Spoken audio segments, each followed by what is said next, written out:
Hello. Can't see me either. That's a bigger problem. I appreciate everyone who's shown up when I call this special meeting to order, and we begin with the pledge of allegiance.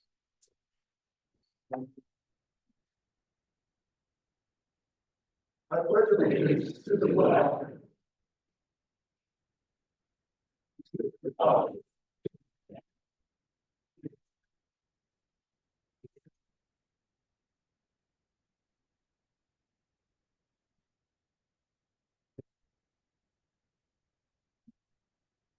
business item tonight.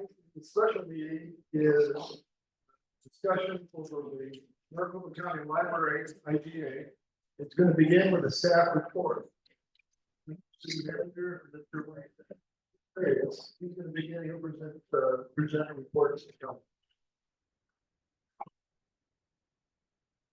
Can't hear you.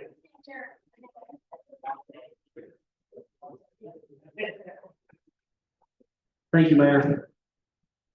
Good evening. Can everyone hear me? And you can see me too, right? I'm on the shorter side.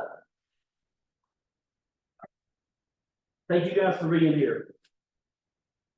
We would ask you if you would like to speak tonight. If you haven't filled out a request to speak card already, please see the ladies at the front table. We'd have you complete a request to speak form. You can turn those into them. Also, during the presentation, if you decide you would like to speak and haven't heard one yet, that's okay too. The ladies will be in the back and they will be here. They will have those cards. Just give them the cards, and the city clerk will be glad to let you speak. We would ask that you hold your comments and questions till after the presentation. I will be doing the Q&A. I'll be glad to answer all the questions that I can. Thank you guys again for being here. So again, as you guys know, the special meeting tonight is about the Litchfield Park Library. Again, the order of the meeting, first of all, will be the staff presentation, which we're about to do now. And then we'll have the public input section. And then we'll have possible council action on the library IGA.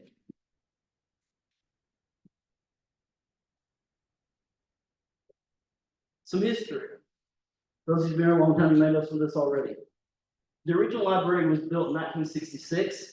That building currently houses Warren Hagerman Dentistry. Fundraising for the current library building began in 1977. The current building was dedicated in October of '79. Edith Litchfield Denny raised funds for the facility, and it was named in honor of her mother, Florence Brenton Litchfield, which of course you see that name on the library building today. The city acquired the land, the rec center, and the current library building from Suncor in 1989. The city maintains ownership today. A similar new library effort failed in 2006. This resulted in the county building the White Tanks Library instead of in Litchfield Park. There has been a partnership between the City Library Association and the Maricopa County Library District since the 1980s. The Library Association dissolved in 2024. I would take this moment to say thank you to the Library Association. I don't know if she's here, but Ms. Tina Norwalk, thank you for your years of dedication to the library. She was very well library for a long time, so thank you for all your service.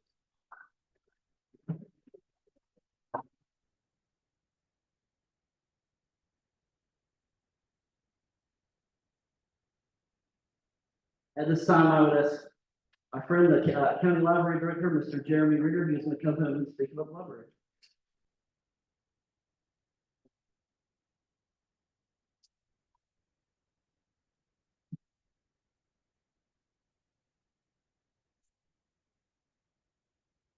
Thank you. Just gonna do this. I tend to wander anyway.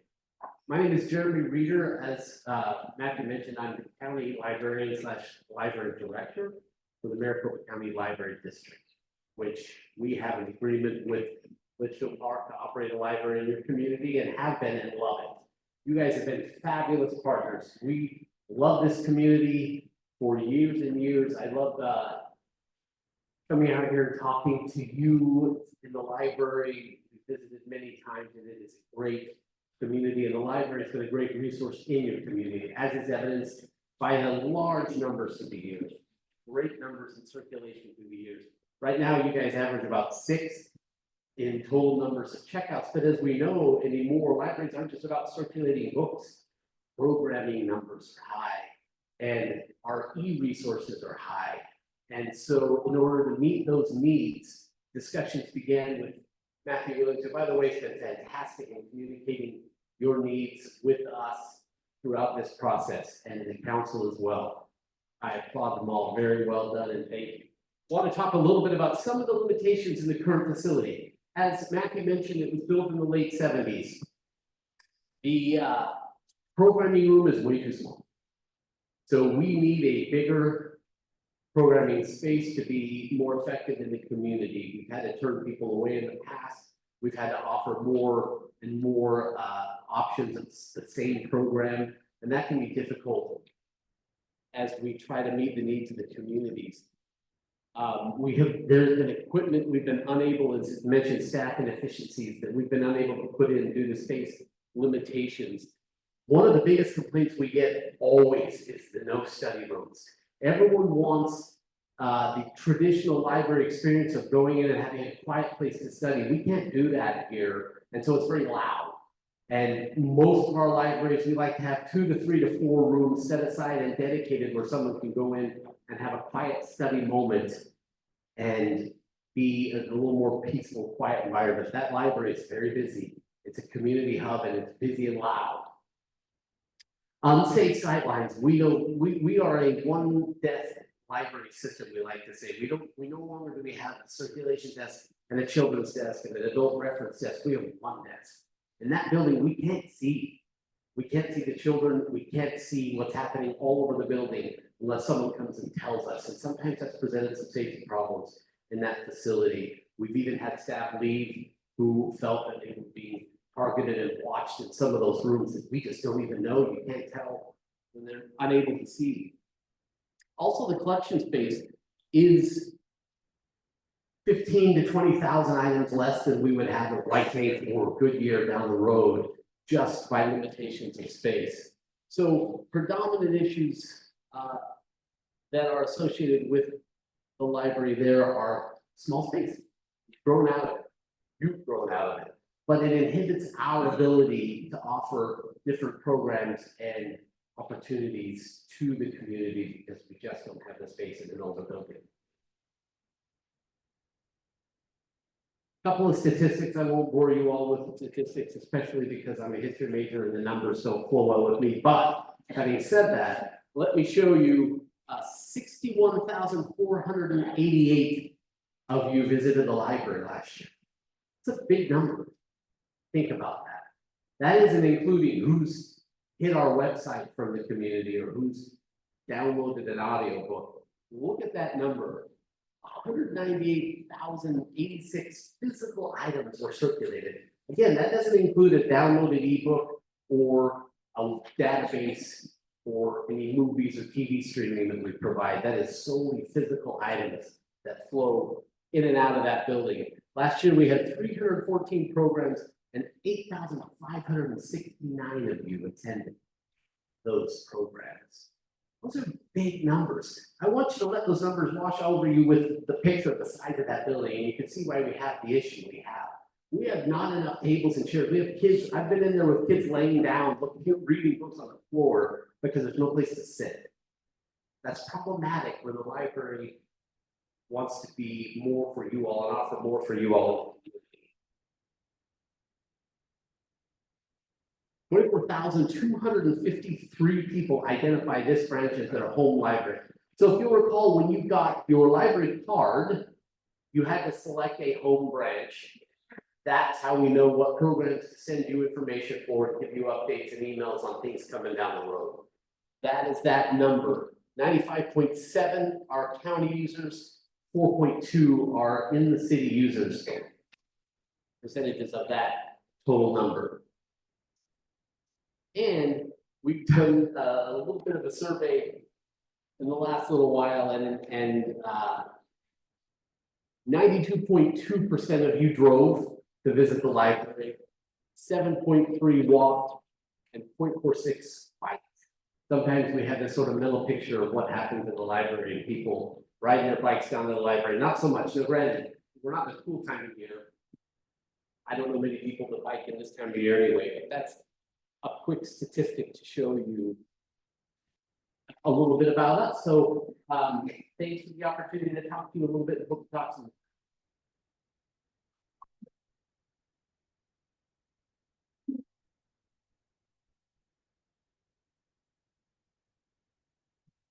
Thank you, sir, and thank you for the work that you do. Thank you for the library staff that's here as well. I see you guys back there too. Thank you for being here. It occurs to me, I introduced the regional library director, but I forgot the introductions there. So I'd also like to recognize city resident and county supervisor Clint Hickman, who is here with us today. Thank you for being here, sir.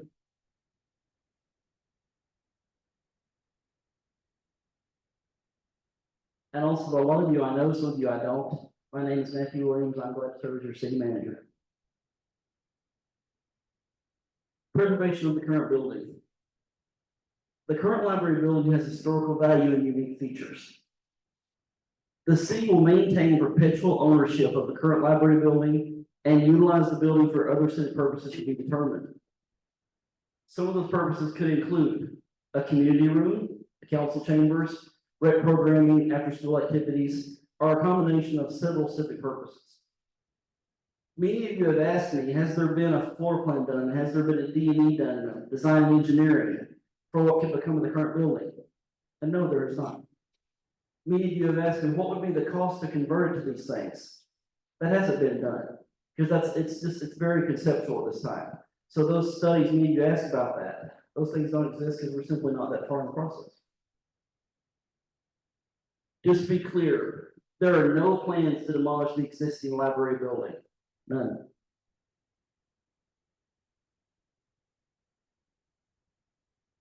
Library partnership, some of this has been touched on. As I said, the city owns and maintains the facility, and we pay most of the utilities. That being said, the city owns the building. It's very important to understand this is a county library. And what I mean by that is we're part of the county library district. The city owns the building, we maintain it, we pay some of the utilities, but the county runs it.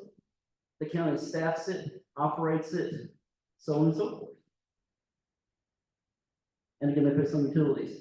And that's very important because as you saw in the previous slide, 95% of the library patrons are county residents, while only 4% were city residents.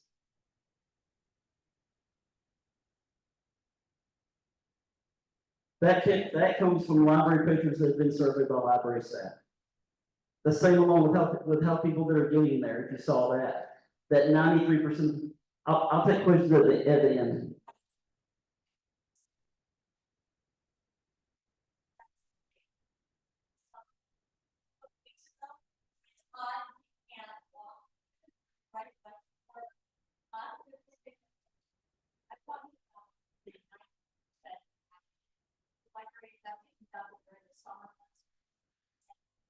This was done recently by library staff. Again, I'll be glad to answer any questions all in the presentation. Okay, I'll be glad to answer any questions you have. Okay.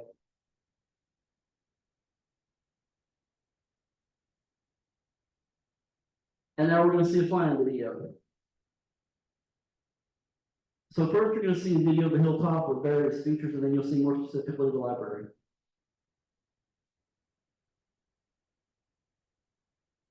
That, of course, is the conceptual new library building. Just to the right of it there would be the new proposed roundabout, which is at Litchfield and Brenton. That's also the southern entrance to Sunset Terrace, if that gives you the bearing. As you see, conceptually, it looks like Litchfield Park. It's been designed to look like it belongs in Litchfield Park. This is coming south on Litchfield Road. Again, there's the proposed roundabout. That building to the south, I'm going to cover in a minute. That's the proposed Agrafia project.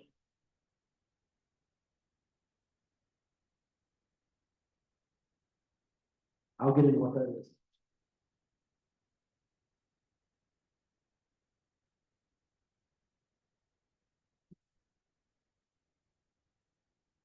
That's coming north of Litchfield Road.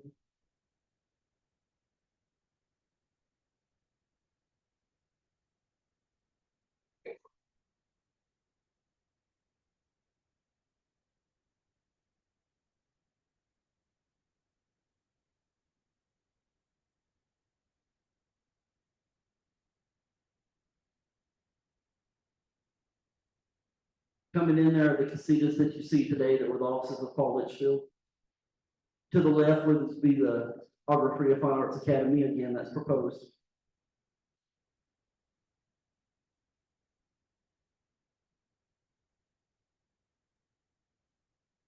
And this, of course, is coming toward the proposed library building.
And that's the flying video. And explain to you some of what you just saw.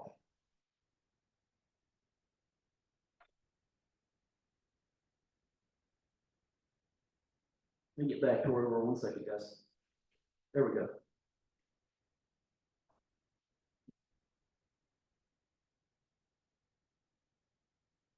This is the Hilltop Mount concept, so I'm going to show you a more zoomed in view, and just a minute I'll show you one further out. Okay.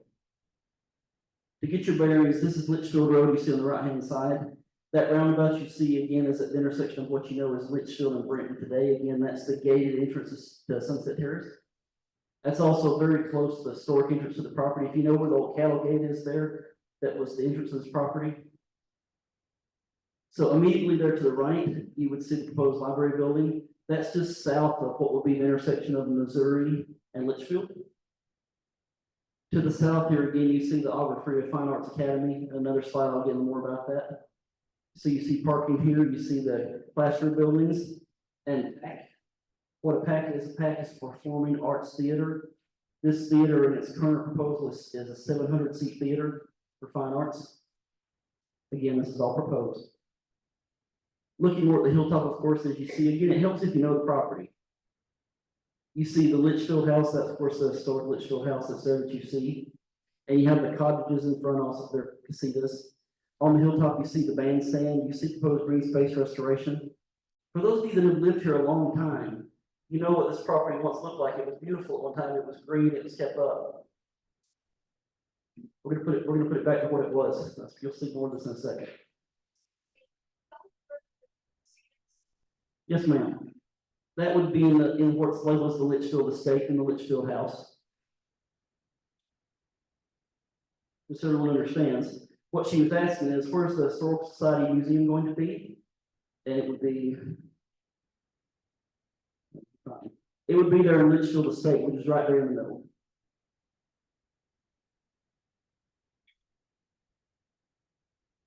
So you get an idea for the general layout.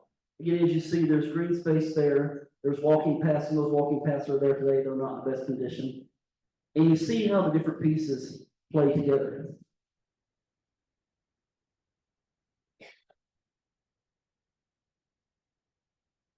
This is a more zoomed out view. So again, to get your bearings, on the south side, you have Camelback here, run the east and west, of course. You have Litchfield here in the north and south.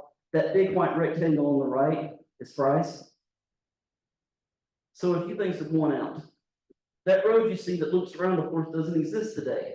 That's in the SunHealth DA from 2020 that SunHealth will eventually build. They will build that loop road that will connect from Missouri on around the Camelback.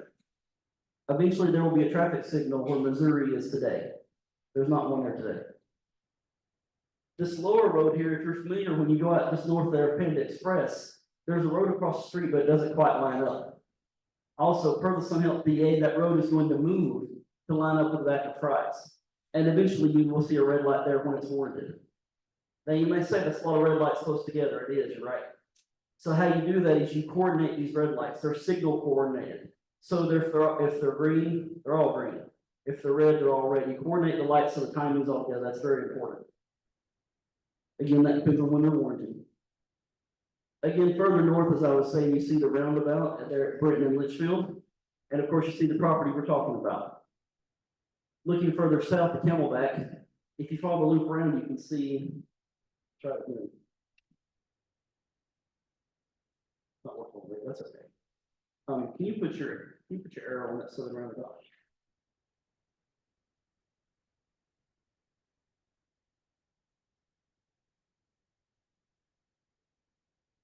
Different current slide.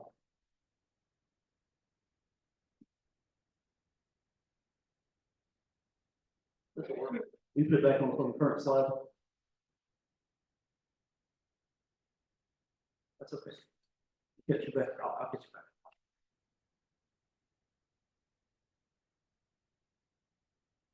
Almost there. There we go. Thank you, Joe.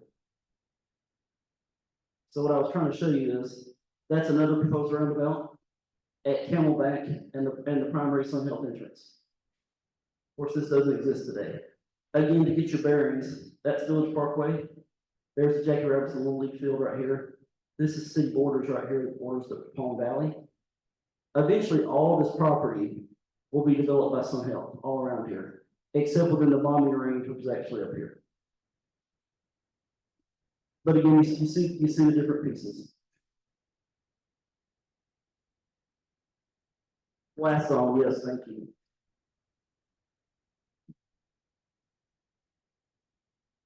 We hope it's not bomb range. I'm glad I can make you laugh, guys. Thank you. But again, you get the general idea. You get the roundabouts, you get the intersections, you see where the property is. It helps to understand the ingress and egress and where this is going. Okay. I know some of you had concerns too with the Litchfield gift as far as what this property was used for.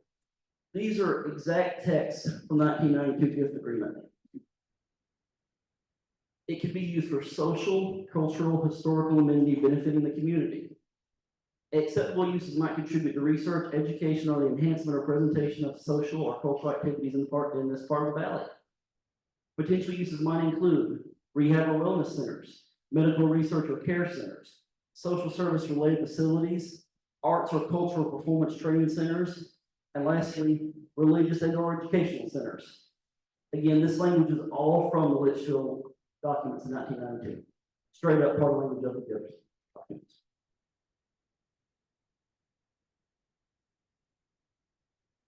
Cultural complex. As we talk about Loma, it's very important to see it as what it can be, not what it is today, right? To see that it can grow into being a cultural complex in this community.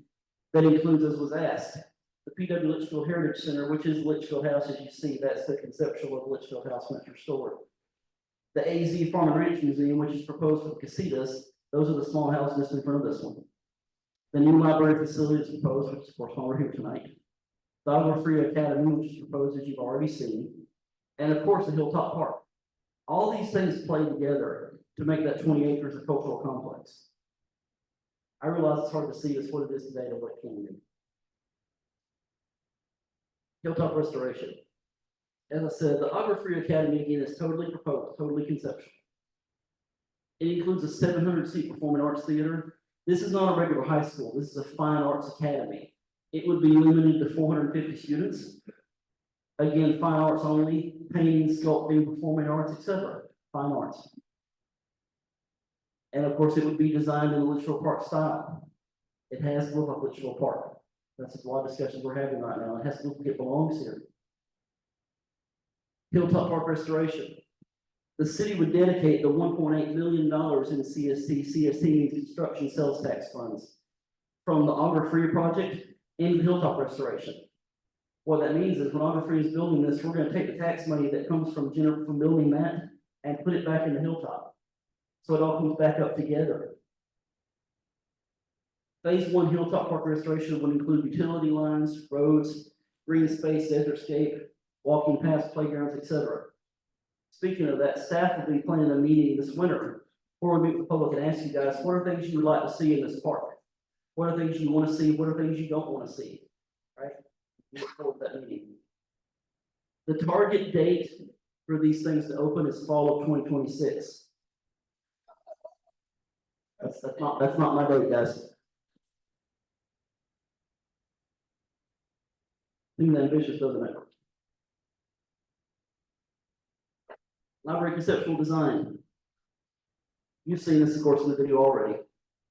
Again, it would be located at the southwest corner of Litchfield in Missouri, as you've seen where that future red light will be. Primary access would be through Litchfield and the Brenton Roundabout, again, to be constructed. It's planned for 10,000 square feet. Just as a matter of reference, the current library is 6,700 square feet. Expanded library programming space, updated library technology, study rooms we already covered, and of course is a key piece of the Hilltop complex.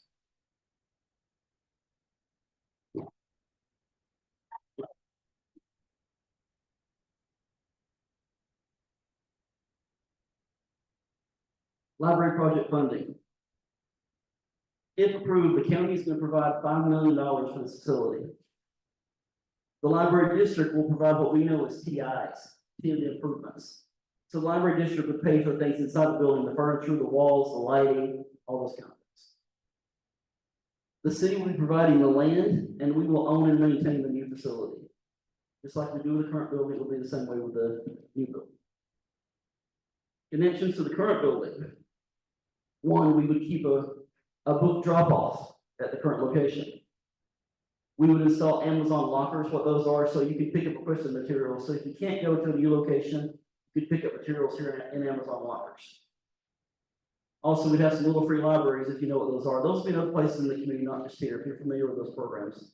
My kids love little free libraries, if you're familiar with them. One rumor I wanted to dispel, there are no related plans for the missionary church. I understand there's a rumor in the community that the existing missionary church is going to be a library annex. Not true, not true.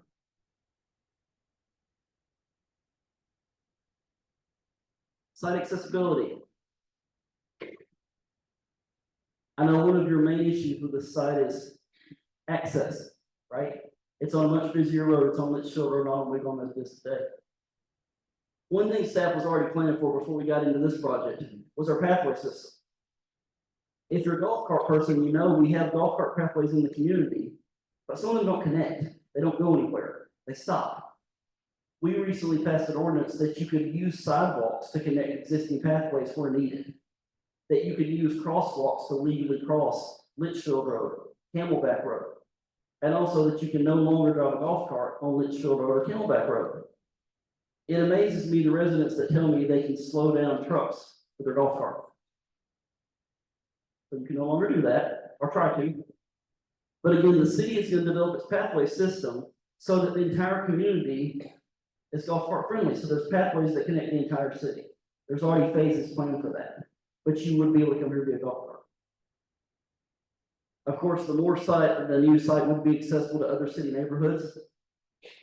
I'm sure you guys know this already, but when we talk about Litchfield Park, of course, is the old city that's within the walls.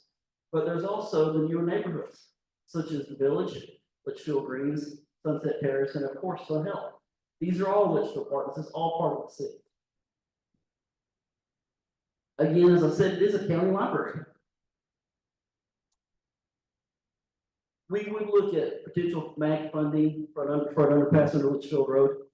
Those of you that have been here for years, you know the city stockpiled funds for years to put the underpass under Litchfield Road at Wigwam that's there today. It takes some time to do that. I'm not saying you can't, but we certainly look at MAG funding to see if we can do that. And again, there's a future roundabout planned at Litchfield and Brighton.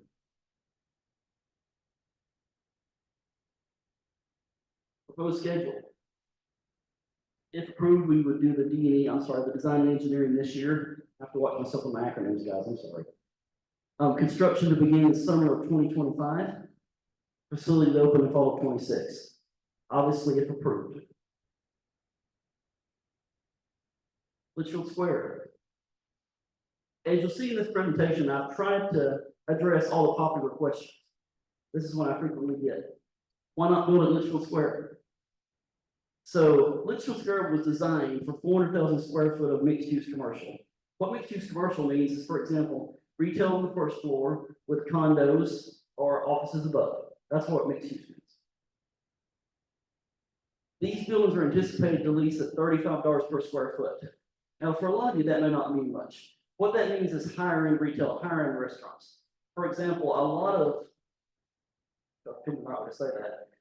of your higher end chain restaurants are about $28, $30 a square foot. So at 35, you're looking for more than that, more higher end retail, more higher end restaurants. I can't really give you example business names because it's not appropriate for me to, but you get that in what we're looking for here. Okay. We have sold 2 parcels, 3 and 4 have been sold. So for 3, there's a 42,000 square foot building there that contains 2 restaurants and other businesses, offices, etc. We have a current RFP on parcel 13 and 14. And we're expecting one any day on parcel 1 and 2. So some of you may have seen some of the social media chatter recently on Litchfield Square about why is it taking so long? Why is Goodyear getting businesses and we're not? Let's address that. So part of that is that we're very much controlling what gets built here, what does not get built here. We have one chance to build Litchfield Square to complement this community or to hurt it. For example, we spent 2 years working with a master developer that was going to buy the whole thing and build the whole thing. However, she wanted to build 4 stories and 576,000 square feet. Too tall, too big. We tried to tell her that for 2 years, no, it doesn't belong here, it doesn't fit, that doesn't fit our community. And ultimately, we had to turn down her bid because you're not listening to us, that doesn't belong here. So it's not that we have people, it's not that we don't have interested people, it's that we're controlling what gets built here. That's very important. Also, this property has 67 CCRs. CCRs are covenants, codes, and restrictions. That tells you what you can and cannot build here. Things that are in the CCRs came from years of meetings with you guys. What do you want to see here? What do you not want to see here? For example, in the CCRs, things that are not allowed here. Tattoo shops, piercing shops, CBD businesses, someone's drive-in restaurants. All these things are not allowed here. It's done that way on purpose. Is that way you control what gets built? So, and also it's not designed for standalone restaurants. A standalone restaurant is a large-scale franchise restaurant. That doesn't work here because of parking, just the way it's designed, it doesn't work here. So when you say that Goodyear is getting these things, it's apples and oranges. That's not Litchfield Square. And it's very important to understand that. As far as city development goes, our end of this project will be done by Christmas of this year. And we'll be opening those streets and opening the park. You'll see I said here that parking needs would require a parking garage. That's very true. So on these parcels, you can't count parking on the streets toward that parcel, if that makes sense. For example, in parcel 3, he's 131 spaces short. Per his DA, he has to pay, or his customers, however you want to say it, pay for 131 spots in a garage to be built. You'll see that on other parcels too, is that whatever parking you're short has to go in the garage. You're going to see parking garages. That being said, they're limited on heights just like anything else. Per the CCRs, there can be nothing here over 3 stories or 54 feet. And also, some of the streets are limited even more. For example, Fairway on the north side and Wigwam on the south side. Just to clarify, there is no new city hall proposed for Litchfield Square. There is no civic building plan for Litchfield Square, except for the restroom that's already there. I'll be very clear about that. So again, when we say it's slow, yes, it is. Because normally a city doesn't control a project like this. Normally you would hire a master developer to do it. But we want to control it so again, we know what gets built and what doesn't get built. You know, I don't want to spend too much time on this, but I thought it was important to address that.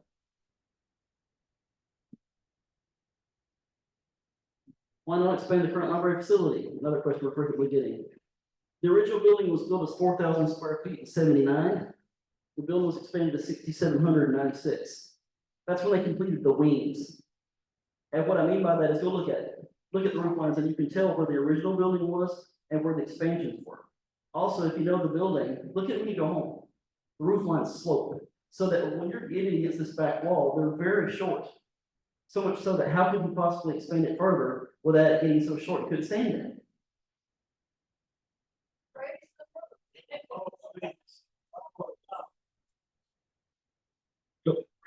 Getting back to this. Again, I'll be glad to address any questions we get done, guys. Parking lot is not owned by the city. The library is owned by the dentist, it's not owned by us. The county would not fund expansion of existing facility. That was true in 2006, it's true today. It's a county library, it should be visible from arterials such as Litchfield Road, again, it's not just a city library. Another question I get, could you tear down the current building? Yes. The entire site could be demolished and build a new one, but just know there would not be a library for at least 3 years.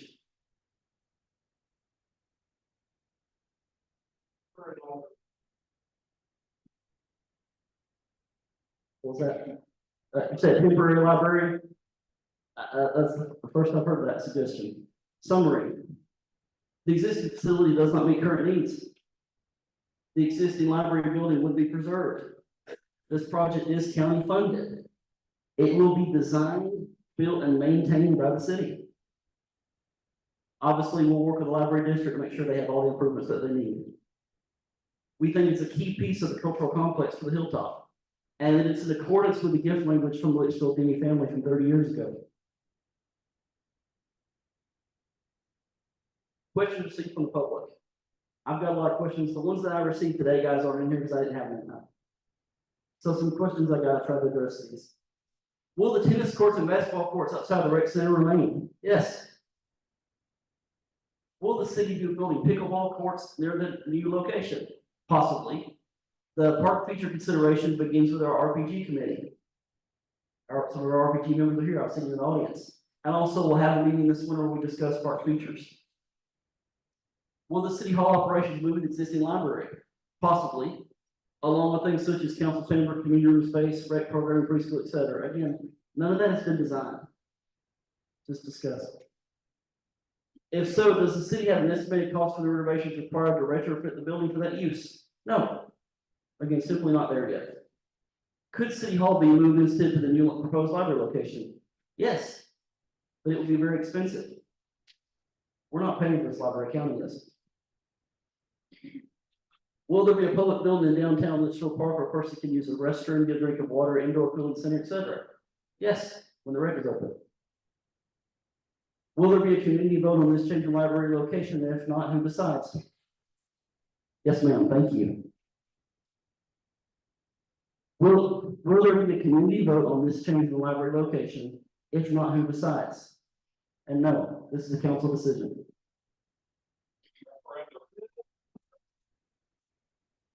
Could the money be used to update the current library instead of building a new library?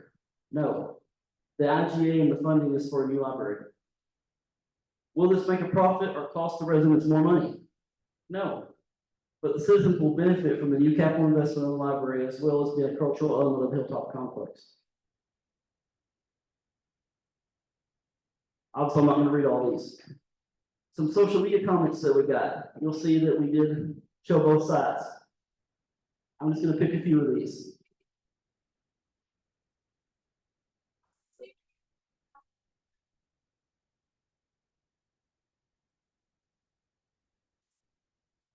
Oh, sure, yes. If someone was asking if we can post the presentation, yes. You'll see at the end of this, there'll be a QR link, it'll be on our website tomorrow. So yes, you can see it on the website. These were taken from various social media formats, Mr. Mahoney. Like Litchfield Park Matters. Like Litchfield Park Matters. Some of these were from the city page. If you actually look at that, you can't see that here, but I can. It says here, Litchfield Park Matters post, Litchfield Park Matters post. It does reference where they were from and what they were posted. You just can't see it.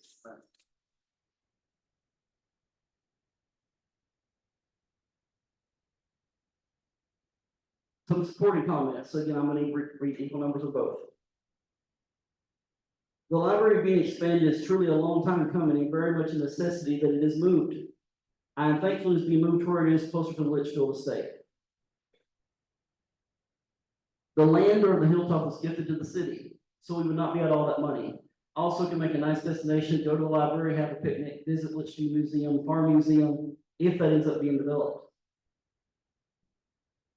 I love that little library, but as a former school librarian, that library is too small and outdated for what public libraries offer their communities.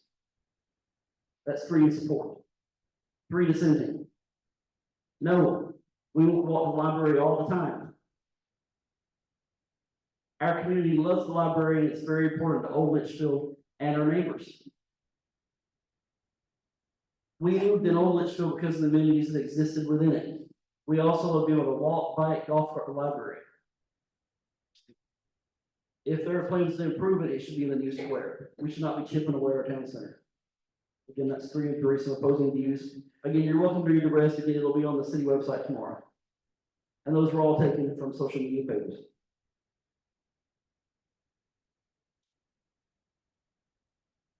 At this time, we're gonna open Q and A, but a few things before we do that. So one, if you haven't already filled out or request to speak for me, I ask that you do so. If you, Jenna has them right there in the corner, please fill it out. Also, Allison is in the back here, Allison, can you raise your hand, please? Allison's in the back. If you'd like to speak, please fill out one of those forms. We'll be glad to hear you speak. When you speak, you do need to state your name and your address. So again, if you'd like to speak and be heard, please fill out a form if you haven't already. And the mayor has those. At this time, I'm gonna turn it over to Q and A. So again, I'll do my best to answer the questions that I can, and if not, I'll turn it over to somebody else that can try. And at this time, Mayor. And I have a large stack of these. We're asking people to please can you hear me right now? This one? Oh, yeah, that works better. All right. So we have a large stack of requests to speak, and if anybody else wants to turn one over, while these speakers are speaking, you're welcome to do that and we're following it.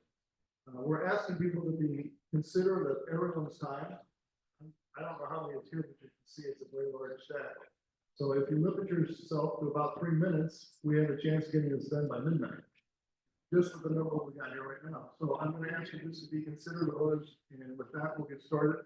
The first one on my list of my stack here is Hadley Harper. Ms. Harper, if you're here, if you please come up to the podium right over here, please.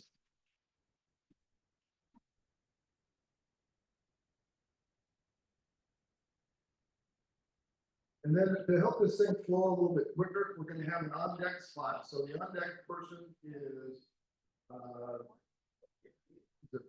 under Sweeney, Linda Litchfield Sweeney. Is it Linda? Oh my, I can't read it. Linda Litchfield Sweeney will be on deck. Ms. Harper, you might want to pull that microphone down a little bit, or you can take it off if you'd like, whatever's easier for you.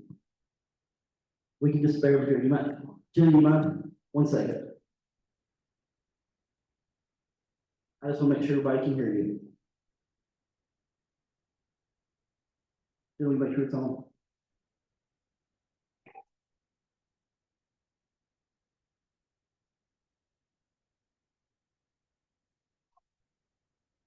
One second.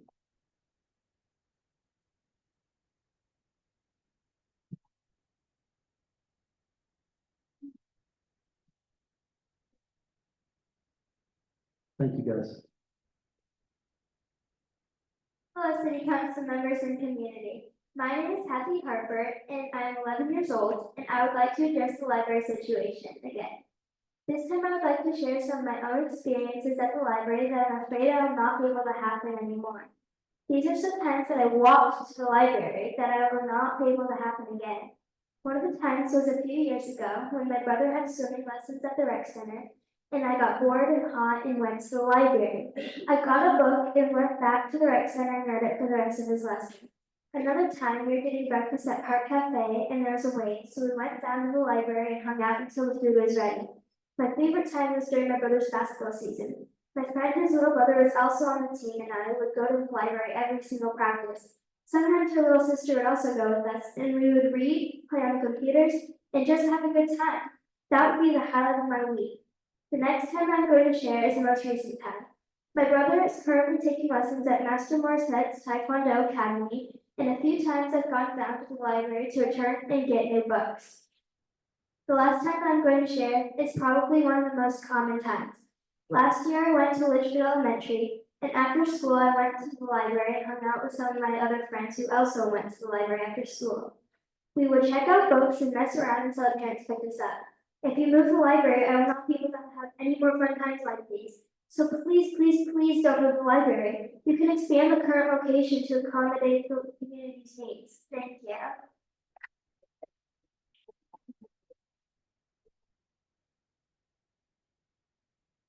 Thank you. Our next speaker is Linda Litchfield Sweeney. Before you begin, I want to thank you and your family for all the things you've helped us in this community, given us in the past. So with that, go ahead and speak. And the next speaker that's on deck is Peter Mahoney. Thank you. My name is Linda Litchfield Sweeney, and I'm the oldest great grandchild of Florence and Paul Litchfield. And I'm the oldest granddaughter of Wally and Edith Denny.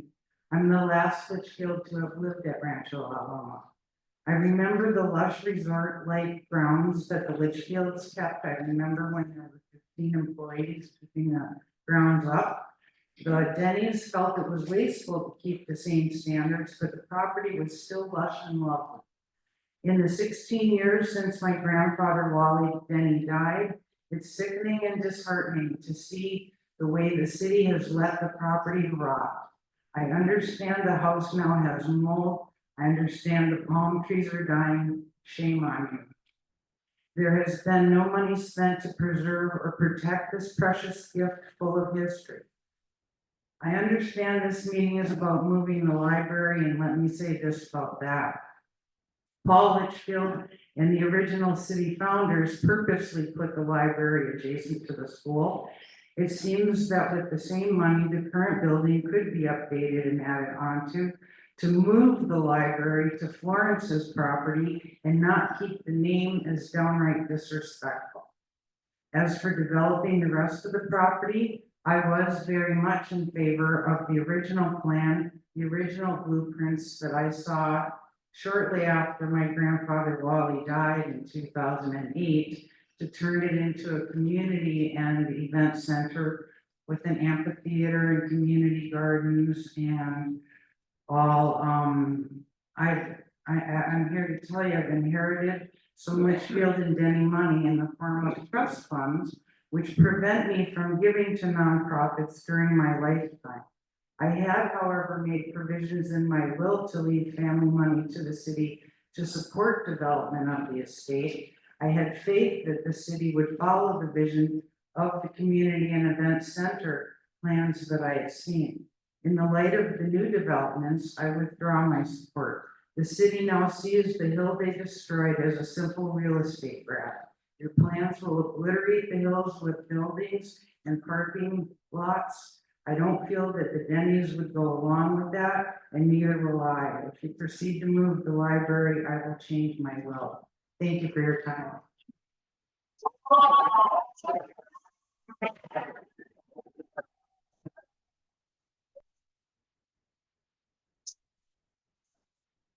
Next speaker is Peter Mahoney. On deck is Susan.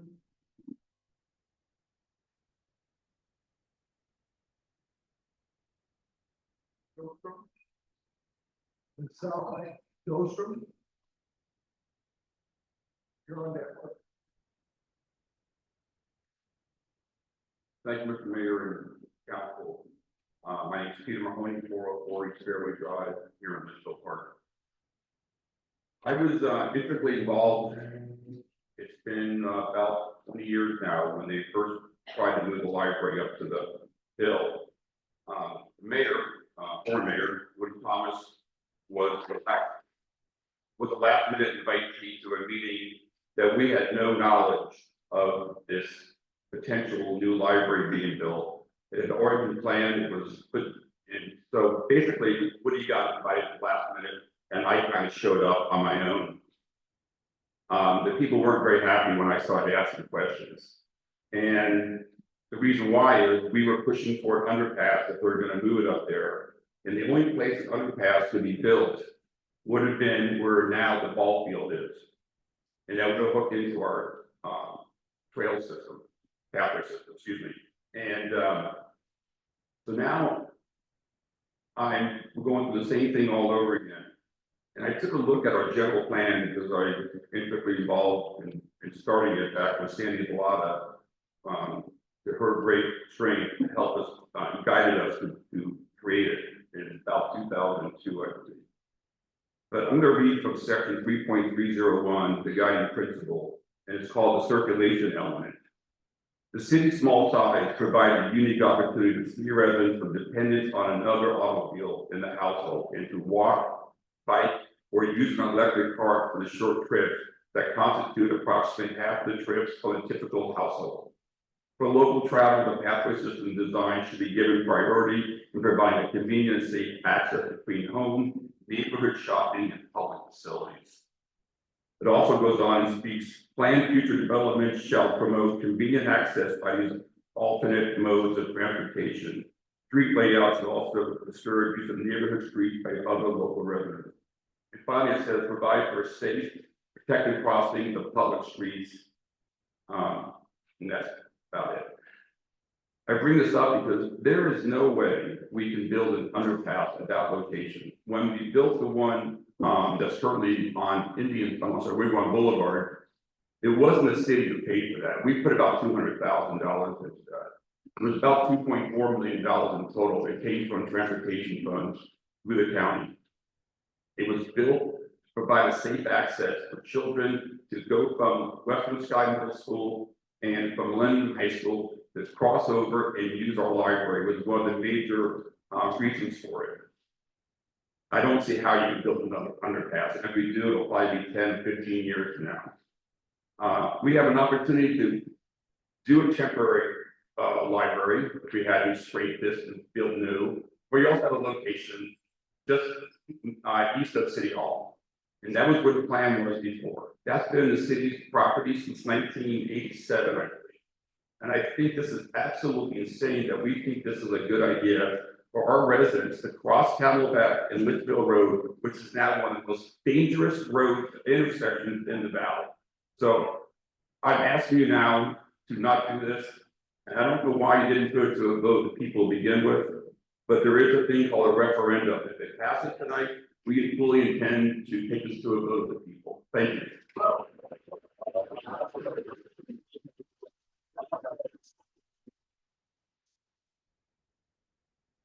Next speaker is Susan, and I'm gonna do you the favor of not messing up your last name, Susan.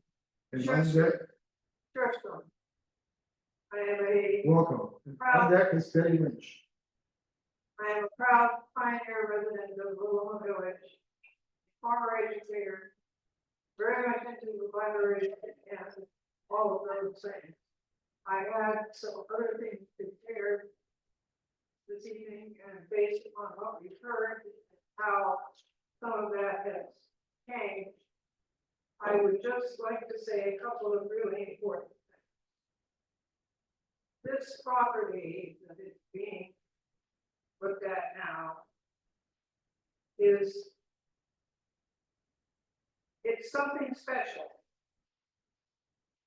I heard more than 20 years ago about a development plan for Litchfield Park, 350 acres that was gifted by the Litchfield Denny family for specifically educational, cultural, medical, residential benefits. I was under the impression that seniors have something very special to do with them.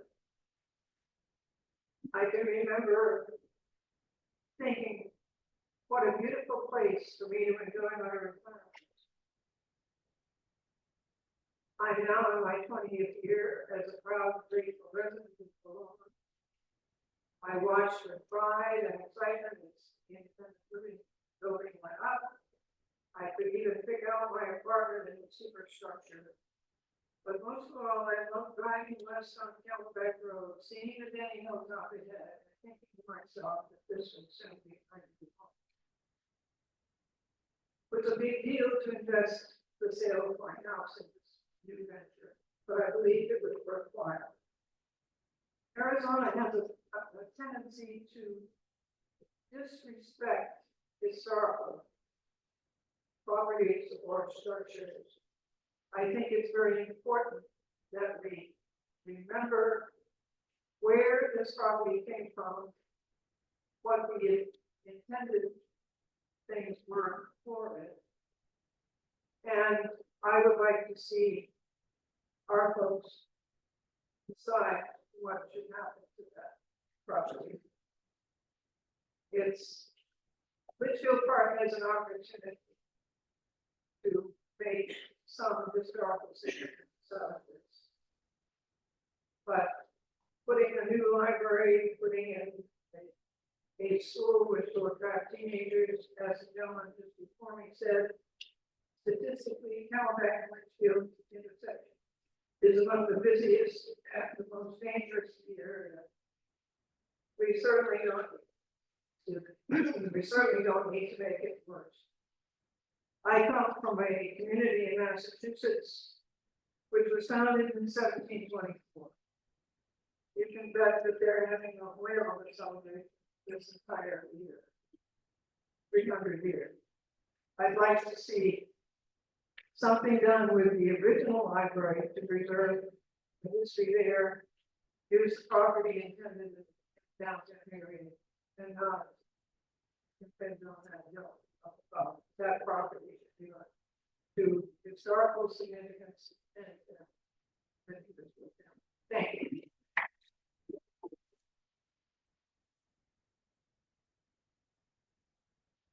Thank you for your comments. The next speaker is Betty Lynch, and on deck is Margaret Baker.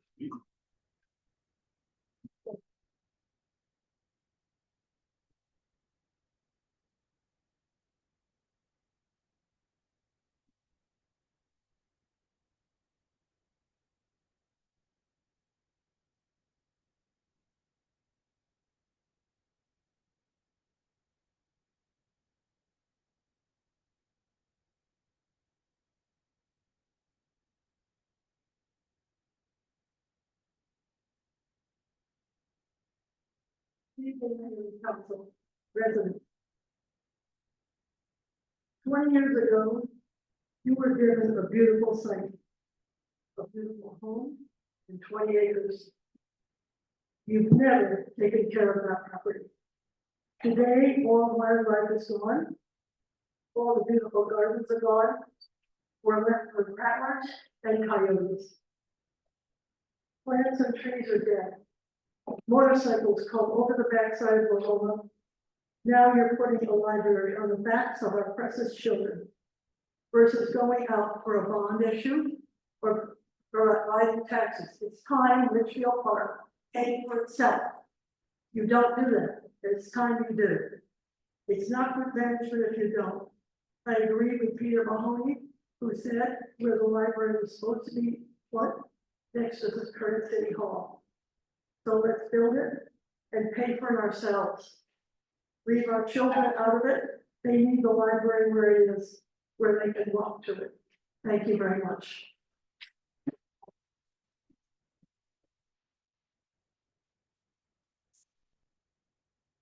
Thank you. Our next speaker is Margaret Baker, and on deck is Susan Howes.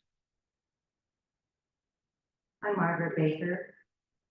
Good evening, Mayor Show, council members, City Manager Williams, and City Planner Approach.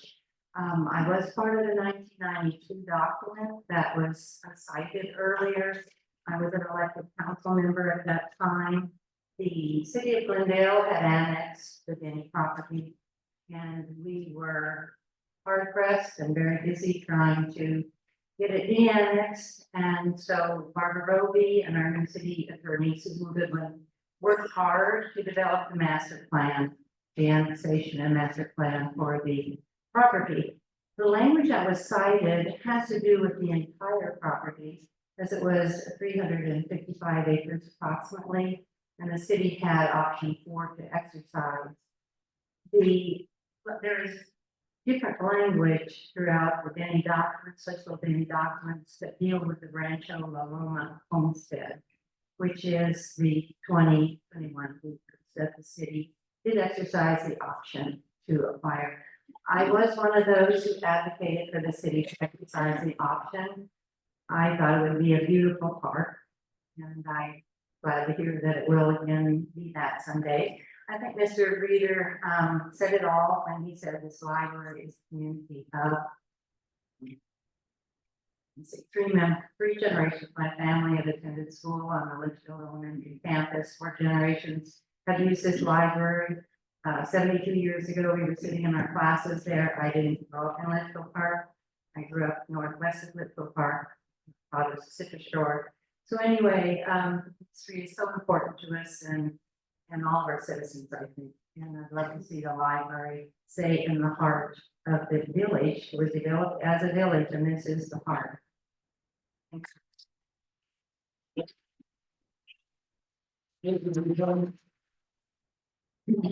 Oh, and on deck is Elizabeth Martin. Good evening, everybody. I recently went to a lecture by Mary Dixon at the Goodyear City offices. And it was on the history of Litchfield Park and how it was planned and developed on the basis of what was once known as the Garden Cities.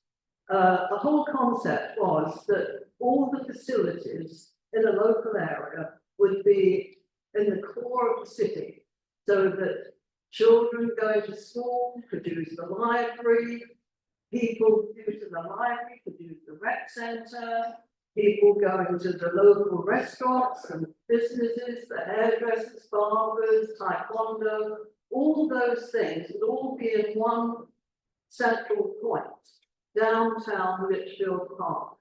And the most important element of that, I think, is the school. There are 3 schools here: the Montessori School, the Litchfield Park Elementary School, the rec centre, early learning school. All those children can use the library where it is. So my idea is that the library should remain where it is, but be extended. And the roof could certainly be raised. If people can build a brand new library, they can refurbish an existing library. However, if that is not possible for whatever reason, then that beautiful library that you've just shown us up there should be built downtown Litchfield Park, where children, even though it's a little further to walk, children using the schools, coming out of schools, using the recreational facilities, elderly people can walk there. It just belongs downtown. It's part of the Garden City concept that Mary Dixon spoke about. And if you haven't heard that lecture, I would suggest that you do, because it gives a lot of information about the origins of Litchfield Park. But there are only 2 of those original Garden City cities or towns left in the west of America. One is in Irvine, California, and the other one is Litchfield Park, Arizona. So don't muck it all up by taking the most important facility in Litchfield Park and sticking it on top of the hill 2 miles away, where people have to go through very dangerous traffic roundabouts. In fact, one roundabout's already been built and it's already dangerous. Now you're going to put 2 more out there. I mean, keep the library where it is, and if you have to move it because you can't extend it, build a new library downtown Litchfield Park in the square. And forget the commercial people that want to build here. Look after the residents of Litchfield Park.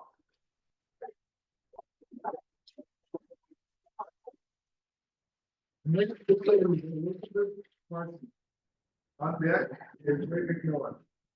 Hello, everybody. My name is Elizabeth Murphy. I live at 532 Stanley Drive. I have the pleasure of growing up here in Litchfield Park from age 3 until I left for college. And I actually chose to move back this year at age 35 because of how charming and magical our city is. And also because my parents still live in our childhood home. Another reason I wanted to move back is the walkability of the city. Anywhere you go in Litchfield Park is a short walk or bike right away, including the library. And in fact, I actually walked together from my home this evening. Some of the reasons I'm against the proposed relocation of the library include, the proposed relocation is approximately a 30-minute walk from the current library. The library's location currently is a cornerstone of our community in the downtown area. Relocating City Hall into the current library location is budgeted to cost $100,000 for moving furniture fixtures and updating electrical components. I saw that on a document online on the city's website. If we have money for this purpose, surely we can make some sort of updates to the library in its current location. Despite 35-mile-per-hour speed limits on Litchfield and Camelback Road, drivers are traveling at approximately closer to 60 miles an hour.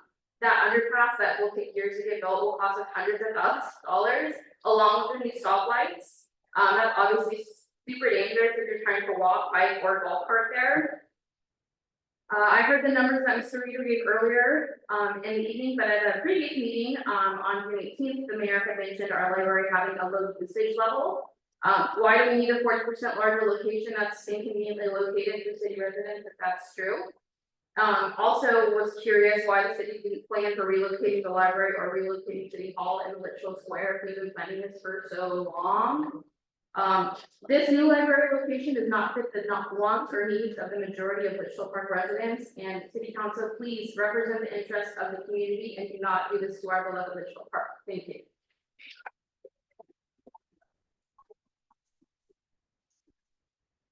Next speaker is Wendy Cohen. On deck is Carol Eddy. Good evening, I'm Riley McMillan. I live at 1026 East Acacia Circle, Litchfield Park. I feel strongly about this issue, and I know that it is not an easy decision for the council. This is very disruptive, and it is not what the majority of Litchfield Park residents want to see. We believe in the community that Mike Cartsonis, who was a city planner, graduated from the Toppin School at the University of Michigan, planned for the city originally. And I wonder how many people came here because they liked how the city was planned. It was, you know, it's something that's very, very attractive, engaging, and livable. You know, I used to own some property in a town in Colorado, Telluride, and they have an incredibly wonderful, fantastic library. And this was their bumper sticker when they started developing it. Came to ski, stayed for the library. I would love to see people say, came to play golf, stayed for the library. The library doesn't belong up on the hill. That's not where, I mean, it's not accessible, it's not safe. We need to have it down here where it belongs for the city of Litchfield Park. I know it's a county library and we want all the county to come in. When I go to the library, I see so many people, children, adults, that I've never seen before. I'm sure that many of them are from out of our, what did they say, 4% of us are from the city? I don't think so, but, you know, I do think that, there are a lot of people who use the library and love the library, but like to come down to Litchfield Park to use it. So I don't want to be redundant.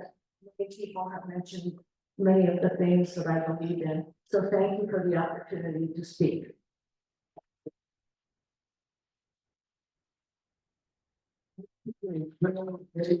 On deck is Mary Eddy. My name is Carol Eddy. I'm a resident of Litchfield Park and reside at the north. My apartment faces northeast in the section of the building adjacent to the Fall W. Litchfield House on. Anytime I look out my windows or step onto the patio, the hilltop is so close I can practically touch it. I'm a member of the PW Litchfield Heritage Center and a docent at the For more than 100 years, the house on the hill has become a symbol of our collective heritage. It is one of a kind.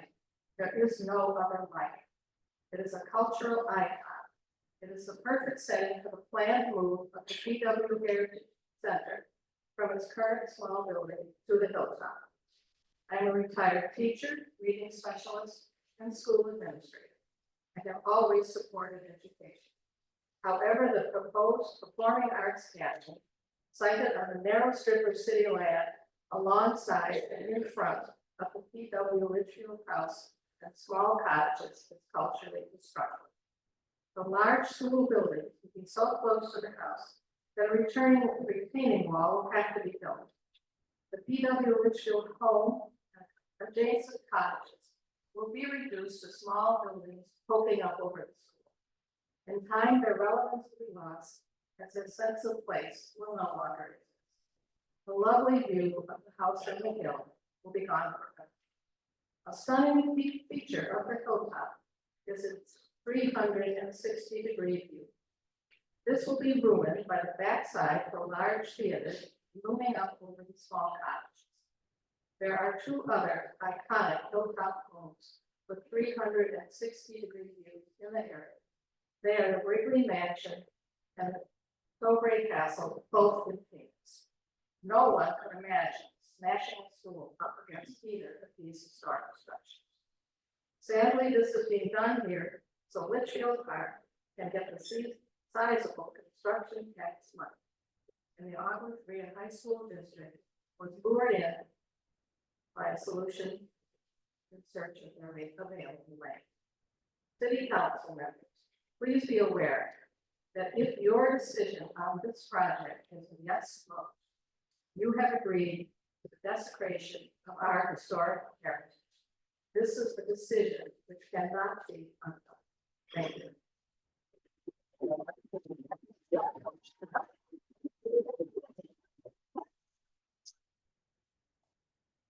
Thank you. The next speaker is Mary Eddy. On deck is Woody Thomas.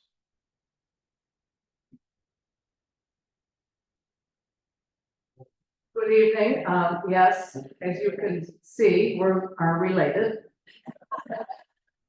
I can thank you all for the opportunity to express some concerns of the residents of La Loma Independent Living and La Loma Village. My name is Barbara Eddy, and I live in Litchfield Park at La Loma Independent Living.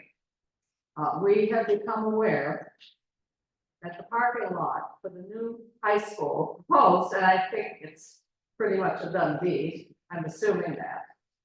The school, if built, will have extensive parking lots that will make those of us in the east end of the La Loma Independent Building the closest abutters.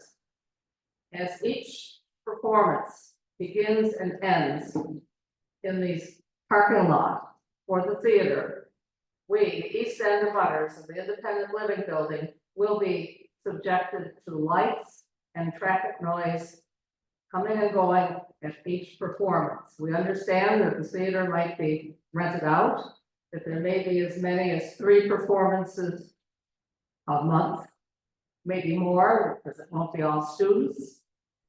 We have, this will affect our lives. It will we will experience this school negatively. We who live in La Loma Independent Living in the east end of the building, we will experience this light and traffic noise negatively and forever. The school is built. Thank you.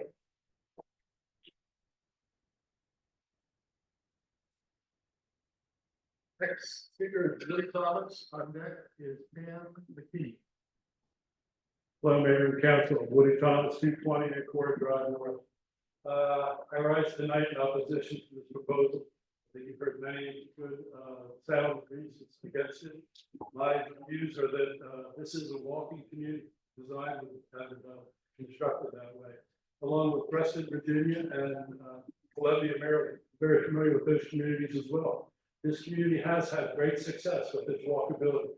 Every morning when I go out with the dog, I see people who drive into our community to then take the time to walk in our community. And for those of us who are here all along the way, just appreciate that opportunity. And with that, I'll turn it over to others who also are in opposition to this proposal. Thank you.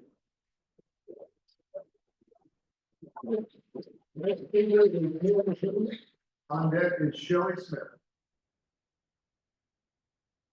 Hello, I'm Patty McKinney. I live here in Litchfield Park. I've been here for 22 years, and I'm one of the walkers to the library. I love the library, and many people who've spoken before me have shared the same ideas and more eloquently, but I'm going to share mine. I would like to state my primary concerns regarding the proposed new library. First, building a new library in a location outside historic Litchfield Park negatively impacts the history and culture, the vibe, if you will, of this community. I read several times during the proposal discussions about our new city center and the layout and construction that the historic texture and quality of Litchfield Park would be maintained. Relocating the current historic library outside historic Litchfield Park is contrary to that philosophy. Second, if the city can defend the need for a new library, why wasn't the new city center considered? And my third concern is two-part and relates to the location proposed for the new library at Camelback and Litchfield Roads. If the library is built there, land is going to be covered over by the library and parking lot and some of these other new facilities that are proposed. Obviously destroying the beauty of that area, the potential that that area has, and adding to our heat island problem. So that's a concern, as well as the location accessibility, as many people have talked about. Thank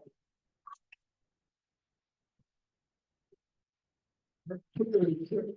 Kelly Smith, on deck is Laura Hogan. Hello, everybody. My name is Shelley Smith, and I run an after-school theater arts class in the school district for over 17 years. And just walking through here, I've seen a lot of my students that are going to talk tonight. I just mentioned it at one of my classes today, and I just can't tell you the faces of the students. They could not believe anybody would move that library and why.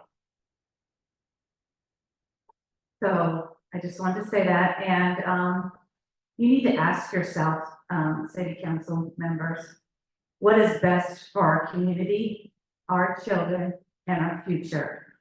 I'm gonna list some thinking points for the city council members. Did you know that St. Peter's Montessori School uses a library for their students' education? They don't have a library here. They walk over there and use it. They will be devastated. They won't have books to read. And the Litchfield Elementary School parents rely on the library. Parents need to have a safe place for their children to be able to walk to, especially now that the school has half days on Wednesdays. I remember using the library during those hot days in the summer when my children were on the swim team. It was nice to cool off and pick up a book for their summer reading program. That will go away. The city center spends a lot of money on building an underpass for better access to our community. By moving the library, you are sending people out of our community. I understand that the high school is being built in an auditorium for theater arts, which is wonderful. I think that's great. But I didn't even think about the people that were living there and the light. I didn't even think about that. So I don't know how great that is anyway now, right? Have you ever thought about moving the city hall over there? Because do we need to walk to city hall? And do we need nice offices? That's what I heard. Everyone wanted new office building space. I want a new office. I want a new room. I'm like, okay, that seems weird. Okay, so having a library next to a high school versus having a library next to 2 elementary schools, a middle school, and was there 3? Yeah, I didn't count the preschool. You're right. And versus then a library next to the high school. And how dangerous it is to walk over there. We have all talked about how dangerous it is, so I won't do that. I know that high school students rarely use the library, but elementary school children will use the library more. They do. You can see this is true by the activities or events that the libraries have for the community to use.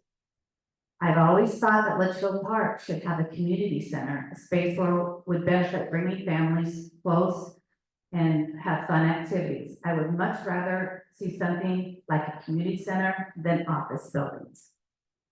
I understand that the City Hall building wants to become a wine bar. I don't know if that's a rumor, but that's what you stated in the last city council meeting. And believe me, a wine bar sounds great, but I love my children more than a wine bar. Again, oh, I wanted to say something too, right here. Have you ever thought about relocating like the dentist offices to the city center or where you want to put the library up on a hill? And then we have this extra room for being built. I don't know, is that an option? So I'm just gonna ask you a question. What is best for our community, our children, and our future? Or should we have a better office space for employees at city halls, which is that's what I heard that they want to do. Thank you.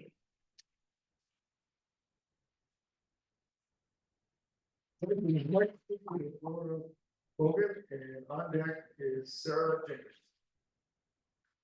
Good evening, everyone. My name is Laura Bogan. Full disclosure, Peter Mahoney is one of my younger brothers, so I'll be brief because you've already heard from Mahoney tonight. But I do want to say that my parents moved us here when I was in high school, but I was the oldest of 7, and the rest were all just, little kids. All went to Litchfield Elementary. I've had the opportunity to teach with both Lisa Brainerd and with Pam Kinney in different venues.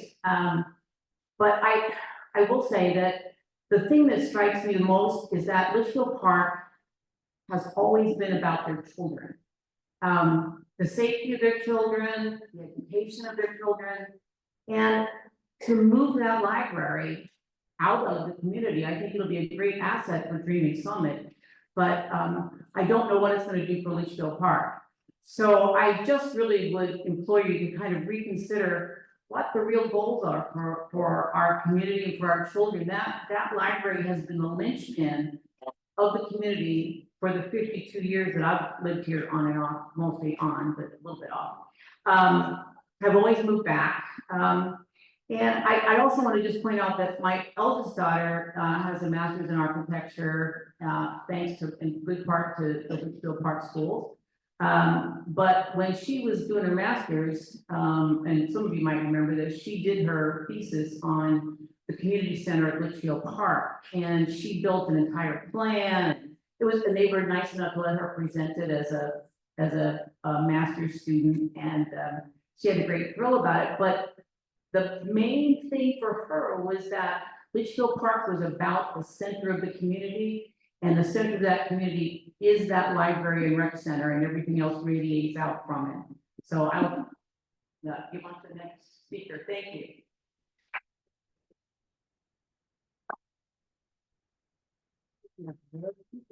Sarah Jenkins, on deck is Suzanne Wolf. Hello, my name is Sarah, and I live at 620 Eastburg Lane. We first moved here in 1980. And what an exciting time it was. We were just married, and we lived right down in the Cimarron Apartments, right down by the library. And every November in the 80s, we had a wonderful festival. It was the library and the Litchfield Elementary School, and it was pretty small, lots of bake sales and rummage sales and things like that, and activities at the school. But the major thing was, the best thing was the book sales. And initially it was outside, there were more trees under there in front of the library. And then it got so big that it moved over to the old gym.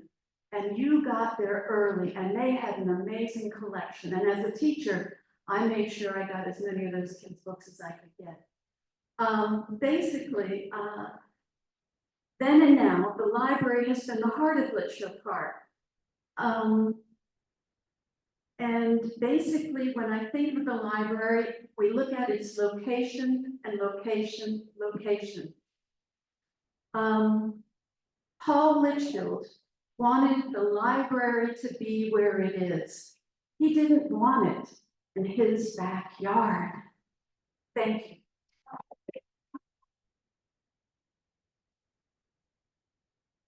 The next speaker is Suzanne Wolf. On deck is Brittany Sorkin. Hi, everybody. My name is Suzanne Waltman, and I live at 402 Home Street. I moved here almost 20 years ago, but my husband Sam has been here since. And that little local library is my very favorite part. I come there every week and I love that I can walk there. I want to keep something else in my middle schooler there on the bike. I want to keep being able to do something at the rec center or stop at the library on the way. But I think there's an even bigger reason to keep the library where it is, and a lot of other people have alluded to the same thing. There's really only a handful of institutions that are truly for the whole community. We want to include people outside the community too, but they're already driving this library. And the biggest asset of the park is community.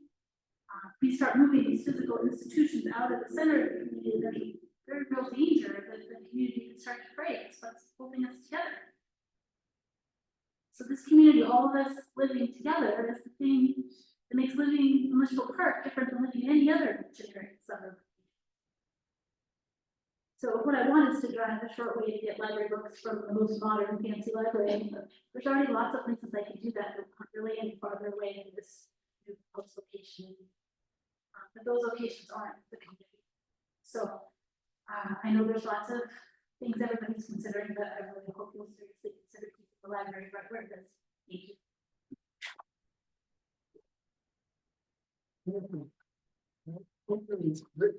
Start on deck as follow friends. Hey everybody, I didn't prepare a speech or anything like that. I just really care about the library. We're a military family. And our kids go to Trinity. We pass the library every day on the way to and from school, often in a golf cart.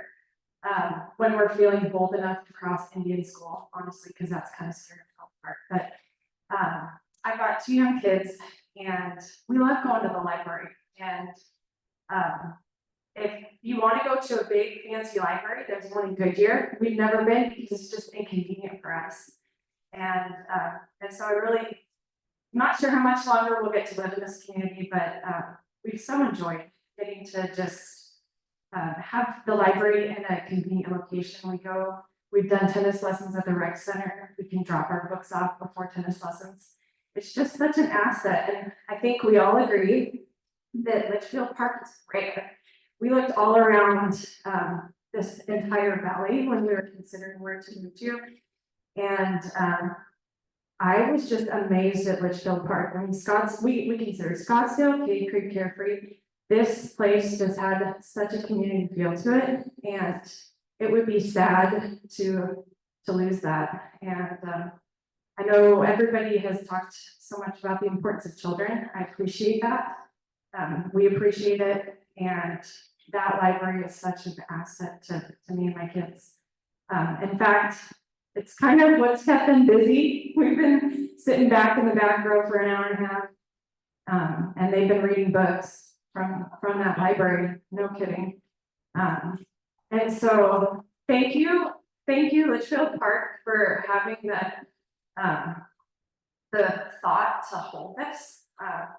I've never been to a city council meeting before, but obviously you care about your citizens and what you think.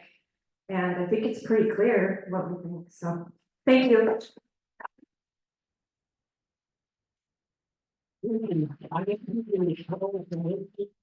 On deck is Ross Rayner.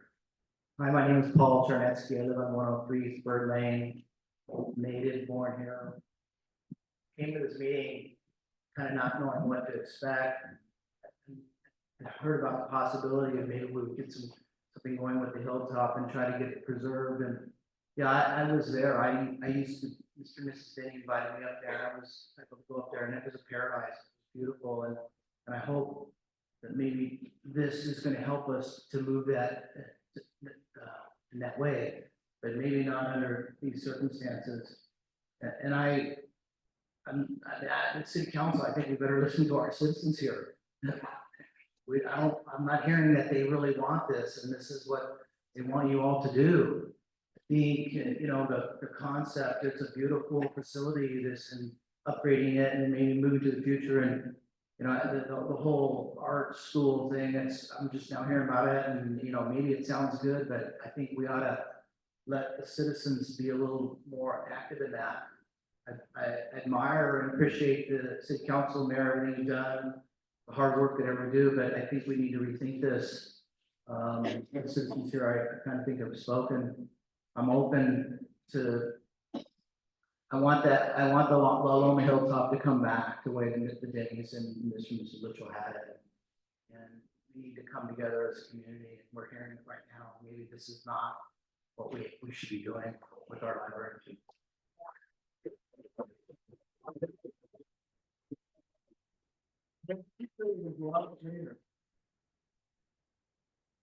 On deck is Stephen Lopez. Good evening, everyone. My name is Ross Rayner. I live at 105 North Florence Avenue. I just wanted to say I'm opposed to certainly moving the library to a proposed location. I'm not opposed to upgrading the library. I understand the need for improvement, for more space.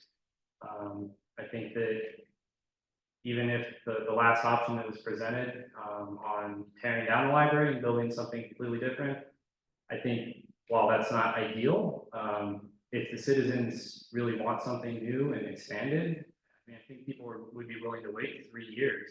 It's not a huge amount of time to wait to get something, new and awesome in the city. But I agree with, I'm not going to restate what everyone else here has already said. I mean, the library is the heart of a lot of the city. I remember going there when I was a kid. I've lived here my whole life, aside from when I was in college, and completing the summer reading program so I could get Diamondbacks tickets and go to a baseball game. But all kinds of things have been done there. I did have one question, which was on the $5 million that the county was willing to give for the library to be built at the new location. What I guess is the reason that they gave that they wouldn't give that money for an upgrade or rebuild of the current property? I'm genuinely asking if somebody knows, but is it just because of the arterial road thing, the sight line, or was there a different reason? I cannot speak for the county, but I can tell you what we have heard in the past. Expanding that building would be very, very difficult because of the way it's designed. It most likely would have to be torn down. And that's something that a lot of us do not support because it's an important building for the history of the Litchfield Park. The county is also very concerned that the county library would be visible from an arterial street, which this site does not allow that. And third thing that I've heard is that the county, as a matter of policy, does not support expanding a building like that out into an existing park, which is what is just to the south of the library now, would be the area you expanded into. So those are the reasons that I've heard of that. Okay, thank you. And there's also the issue of parking. The parking lot is not owned by the city, and we were able to use a portion of it for parking, but the parking lot's not large enough to accommodate any additional people, Okay. Thank you. Next speaker is Stephen Lopez, and on deck is Colin Barley. Thank you, Mr. Mayor and City Council and citizens of Litchfield Park. Moved here almost 4 years ago. Litchfield Park's a little bit of heaven. And I've watched as we grow, our lifestyle change a little bit. But my wife was a teacher at Litchfield School. I was on the All Korea School Board, and the present location of our library is such an asset. My grandchildren have moved back here, and now they're using the library. I haven't heard any complaints from anybody that uses that library. So I'd encourage you to reconsider, maybe think about using the current library as a satellite if you big plans need to go for the cultural center. But little by little, our lifestyle is eroding, and we want to maintain it and support the development of our young people. So appreciate the opportunity.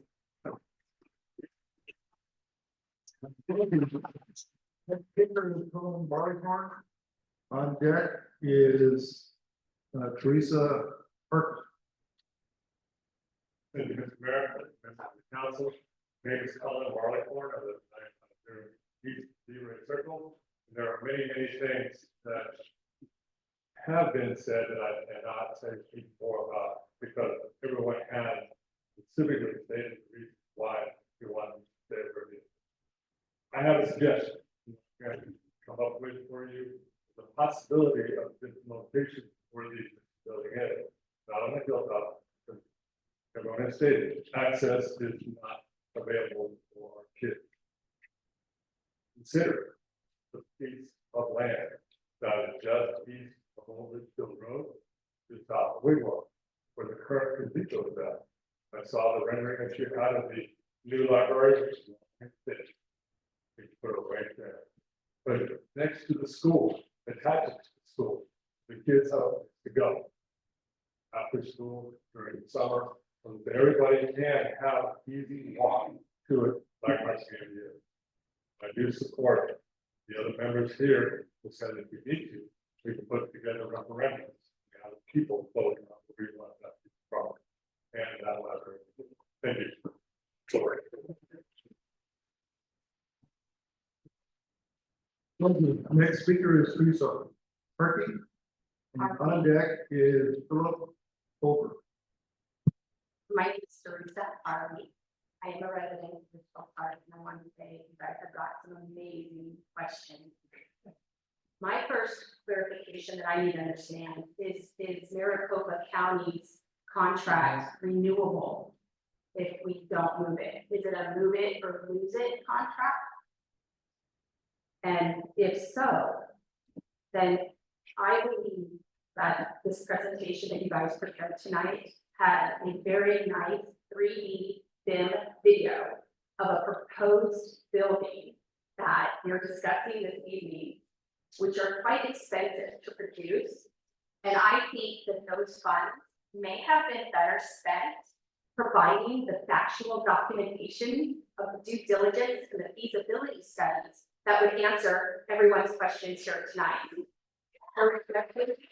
Those questions are to be consistent of what is the best value for the residents of Litchfield Park. And based on the numbers, which I didn't see very positive feedback on, if you did take 4% of that $60,000 number, and then take it and divide it into actual population of Litchfield Park, that's 40%. 40% of the residents of Litchfield Park visit that library. I think that's pretty good based on your staff initiated number. Now, if you would actually perform an actual study, you would really know exactly who's visiting it. I think the residents would may agree with maybe a little higher percentage, but 40% is a good starting spot. The other things I think that you guys, the feasibility studies and the due diligence would have answered all the other questions. What does it cost to do the TI after the $5 million? What does it cost, like Mahoney said, to do a federally required safety path from the school to the church, knowing that there's no sidewalk on the east side of Camelback, on the east side of Dysart, and no sidewalk going down either side of Camelback for the east side residents? How do you expect us to get there? The other questions that could be answered are, what are our options? Why can't we put it where it is and expand it, right? If Maricopa County does want to continue servicing it, they could invest the $5 million in expansion. No matter what you do there, you're going to change the use of the building. You're going to have to abide by current codes, current parking regulations, and current use. For instance, if you do want to do a civil building there, we couldn't have this meeting there tonight. It had to be moved here. No matter what you do to the building, when you change the use, you're going to have to do improvements. What are those improvements going to be cost? There are so many numbers that need to be looked at and analyzed to truly understand what is the feasibility of that building and what is the best use for that building to bring the most value to the people of Litchfield Park. And that's where the money needs to be spent and the questions need to be answered. And now, there you go. Thank you very much.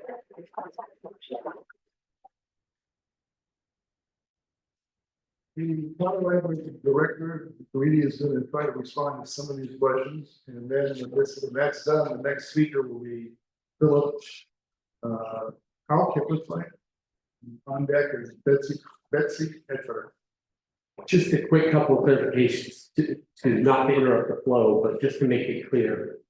As Matthew mentioned earlier, we contract with the city who provides the building to us. So they came to us with this idea of a relocation.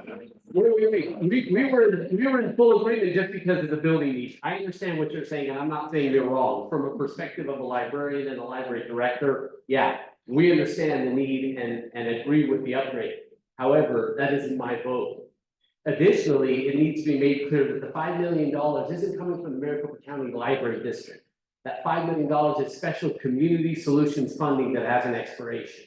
So it just so happened that the timing of this project worked well with that money that will expire. So I just want to make that clear. It isn't that we're being big bad bullies and don't want to give you this money. There's a time element associated with it that lined up with the program. All of those need to be considered in, but I wanted to make that clear that this is separate community solutions funding and not library district funding. We, of course, will abide by whatever decision is made by the council. Our agreement is with the council. They've always been great partners. I just want to make that clear. It isn't about the library district coming or going. We love Litchfield Park. We'll abide by whatever the decision is, of course. But that money is a separate issue associated with the county, not with the library district. Just that clarification. Thank you.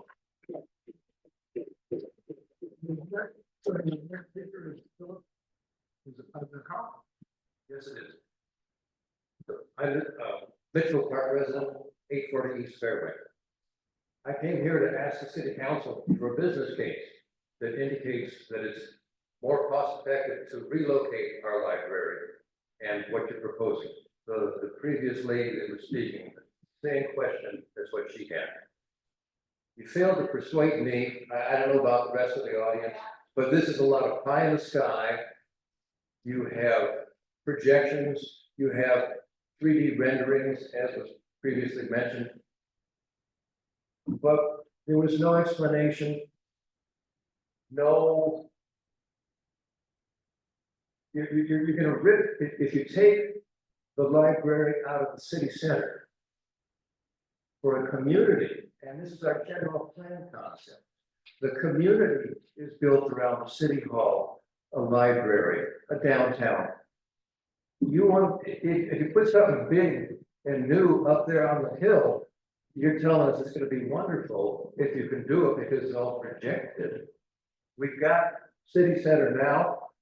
How will removing the library from city center benefit us, our community, the attractiveness of our community? Don't tell me that it's because there's gonna be a new facility up there.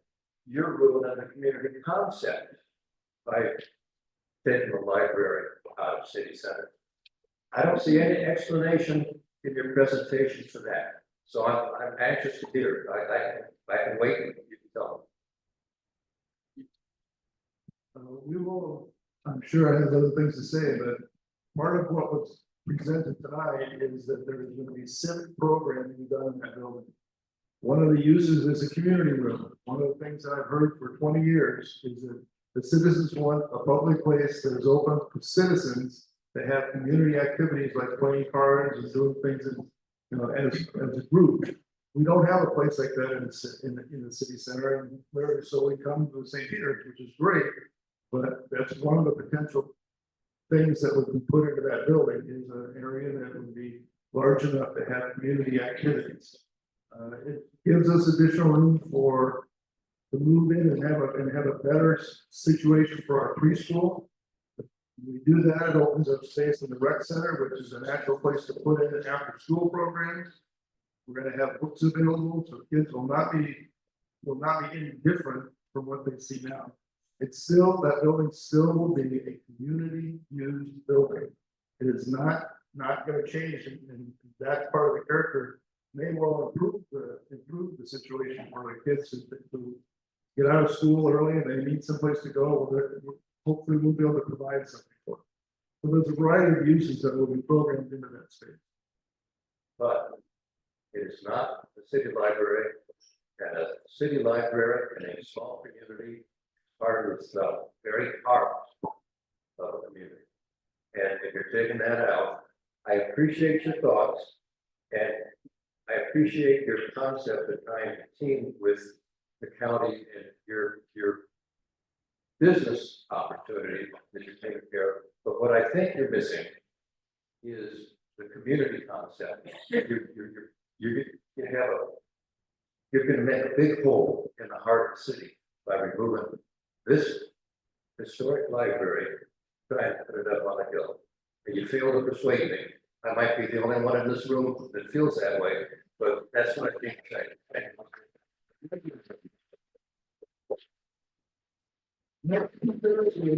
Let's see, Richard, and on deck is Marcy Ellis. Betsy Etchart, I live at 14364 West Cora Lane in Goodyear. And this is the library that we go to because we can walk to it. Not go to the Georgia T. Lord Library, which is a wonderful facility, but it's an island way over there, and my two boys cannot get to it without me, and I get tired of driving. According to your numbers, like 4,800 people walk or bike to this library, and currently it's 40% of this community. But like I just pointed out, it's more than just Litchfield Park people. And I am, like many people here, confused about who would benefit most from this. And I'm thinking the developer of the homes that have not yet been built, whose value will be greater because the school and the library are accessible by walking north of Camelback. I'm also curious, as many people have already said, about why this seems to be on such a fast track. And I know that you mentioned that there's a deadline for these funds, but this all seems to be new information to many of us. And it does seem that we need to slow down and get more information and consider more options. One of these options might be cooperating with the city of Goodyear. The cities in the West Valley are vast and sprawling. And it's a little silly to me, I happen to like books, why there is only one library in each city. They are huge. And I'm not saying there should be two, but I'm saying that maybe these cities could cooperate. So many people that I know are who are the patrons, some of the 61,000 patrons last year, live in Goodyear within a mile radius, and we get here by walking or riding our bikes under that beautiful, wonderful underpass. The golf cart thing is great, but children cannot drive golf carts. Also, if this new facility, or at least mine have crashed one, if a new facility were to be built on this footprint, and you said the current library is 6,700 square feet, the Asante Library and this proposed library are 10,000. If you made that footprint 5,000 square foot and made it a two-story building, it might be visible from the arterial road.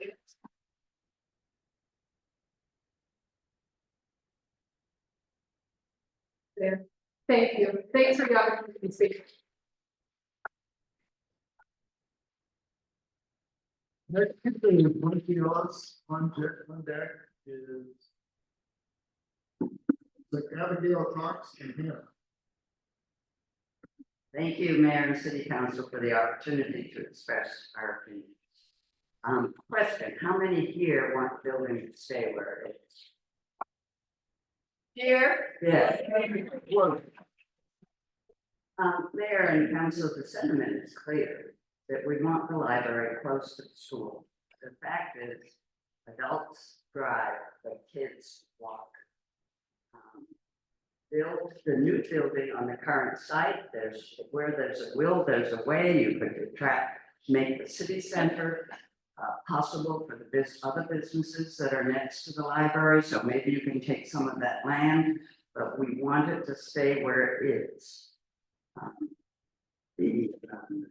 You're trying to sell us on your concept, and we're trying to say, please, please listen to us. That's what we elect you for.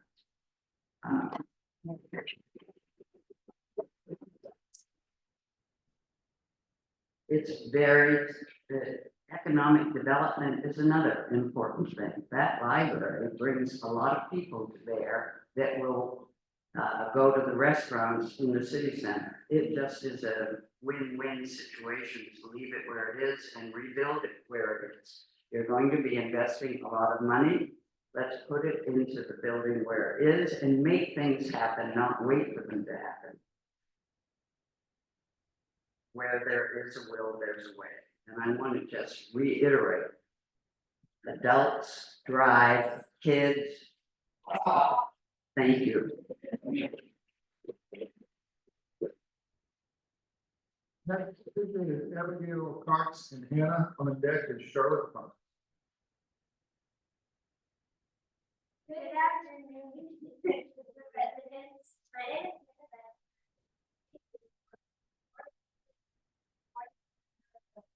My name is Abigail Cox, and I live at 926 West Street. And we are here from Litchfield Elementary School in our sorting the Litchfield Library. Ever since I was a baby, I can go fun and fun crafts and events in the library. And I like to ride to the library from school. The library was new. Children and their families would have a hard time getting there on the right one, but safely.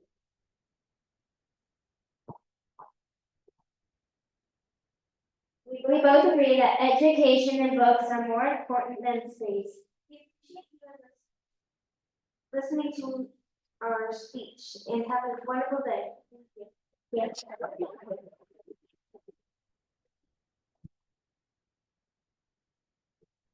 Thank you. Next speaker is Charlotte Cox.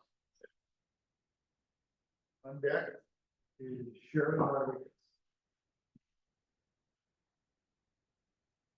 Hi, my name is Charlotte, and I live in Litchfield Park.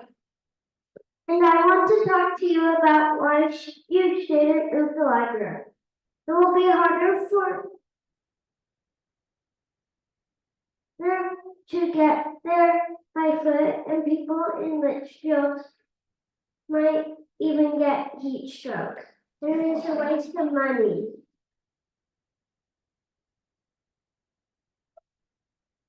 Also, we need to keep other people safe from heat stroke. And that is why I think you should at the library, is because I like doing activities there. I like to check out Up-It and Piggy books there, but all this about the libraries moving needs to stop. It's because I had fun there.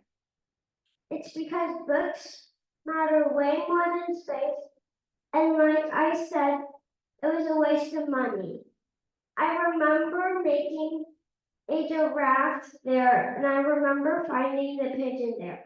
I remember, and I had a great time there, and that is where I live, and that is where my school is too. So please don't move the library, because I don't want to beg my parents to take to the library. Thank you.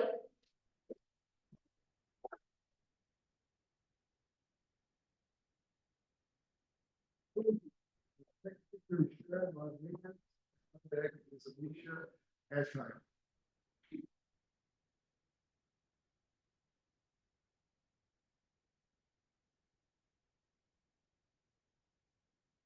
So we'll go to the on deck and Alicia Ashmeyer.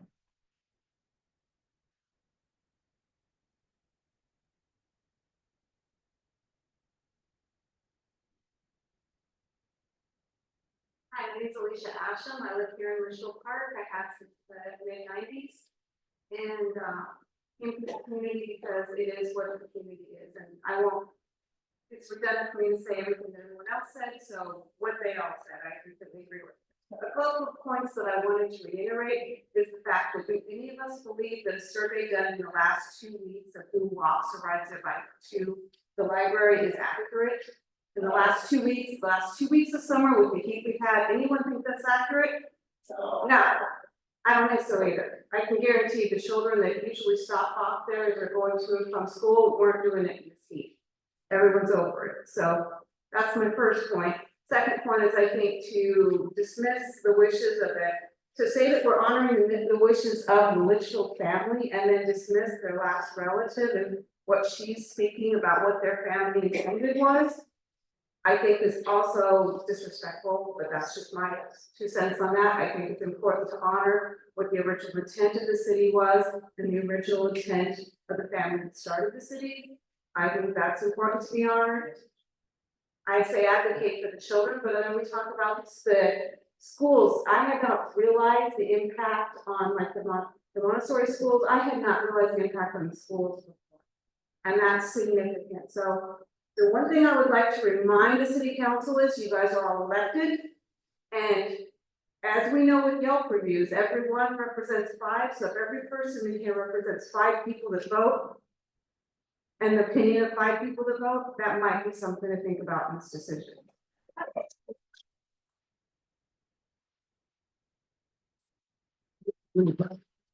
That is the last request form that I have for people requesting to speak. Is there anyone else who wishes to say something before we close the public input portion of the meeting? Certainly, would you like to speak? No, I have to come up because we need to get it recorded for our minutes, and it goes on the, the streaming on our website, all that good stuff. I believe this is Sandy Simon.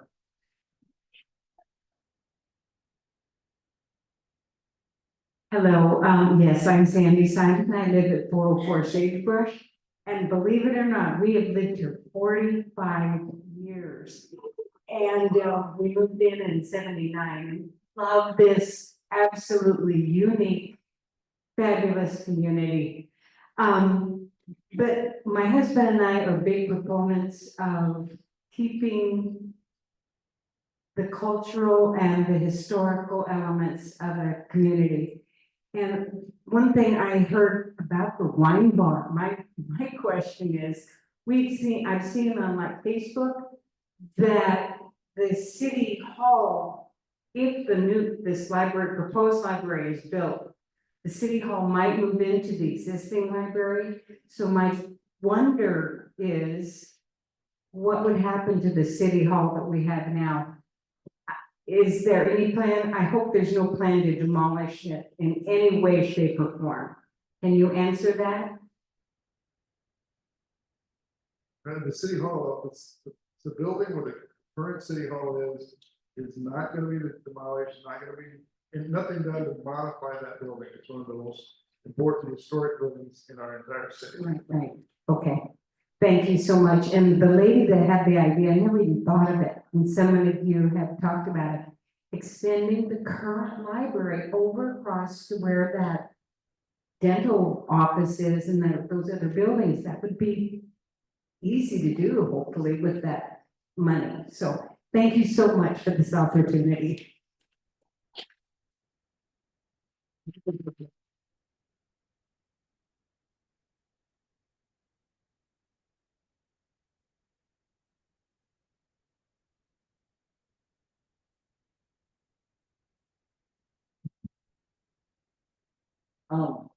I was gonna answer that question if you guys can hear me.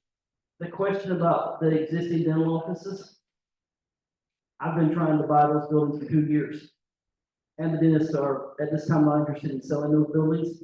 I also asked for a first right of refusal to buy those buildings in the future, and that's been declined as well. So for that question, the city would love to purchase those buildings if they ever come up for sale. We're certainly working with this. We do have a shared parking agreement there with that parking agreement today. But we would like to buy those buildings if that ever comes up, at this time that has been declined. So address that.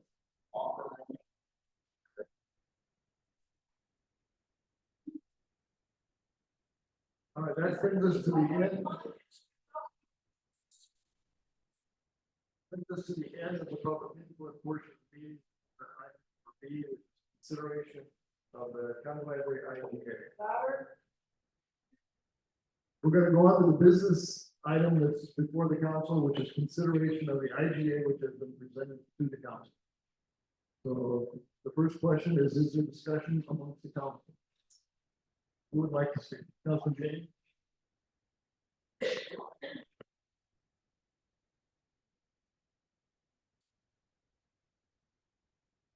Somebody's gotta go first, right? So, let me just start by saying, I hear you, I hear you. I came here to listen, and I've listened, and I hear what you say, and I do believe. So, but I am gonna read some comments here, so that I think need to be represented, and so I'd like y'all, but I hear what you say, I appreciate the passion. I don't know if you know, but demographically, I'm the youngest one on the council here. I'm 44. I'm 44 years old. I've been on council for a year and a half, roughly. I got sworn in last January. It's been an interesting ride. Mrs. Etcher, you said something about why is this being fast tracked? Make sure nothing fast happens in government. It is the most mind-numbing thing to watch things just continue to get kicked down the curb. I mean, when I moved here 10 years ago, my kids were 4 and 2. And all I wanted was a city center, and now they're 14 and 12, and they're on the back and heading out. So it's, maybe my grandkids one day, if my kids come back. So, by the way, I live at 1096 North Oro Vista. My cell phone number is 480-395-5076, and I'm happy to repeat that or share that. I would love to sit down. If anybody wants to call me, text me, whatever, I'm happy. I'm an open book. But I did want to just say, I think one thing that got repeated over and over again is this is 100% what the citizens of Litchfield Park want. I don't know if we can accurately this group of people in here tonight, if we can all say that's a true statement, because I've raised my kids here, I'm continuing to raise my kids here. I have an opinion on the matter, I'm not going to express it, my opinion doesn't matter, it's what the citizens want. And that's the direction I intend to vote tonight. Sorry, I keep looking at you because you're right here, but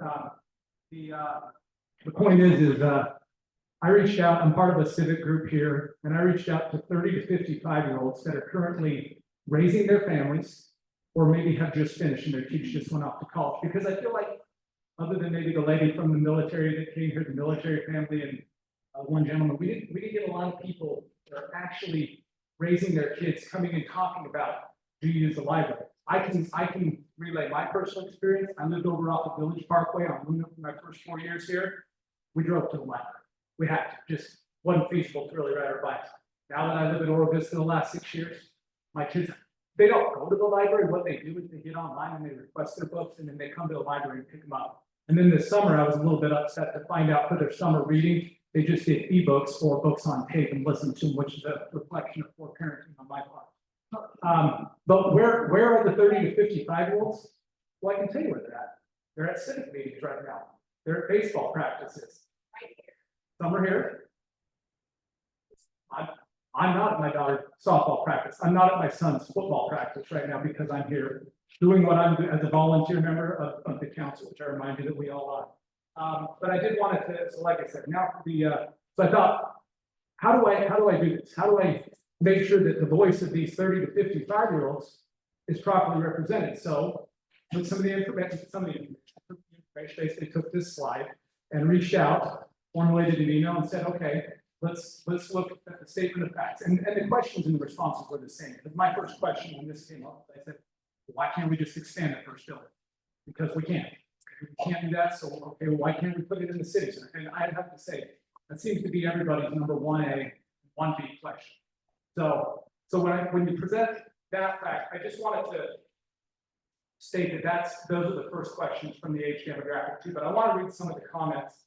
And I'm going to redact the names because I don't have their permission to give their names, but this is from a gentleman who has a 3-year-old and 11-year-old that lives in Sunset Terrace, right behind Price, part of Litchfield Park.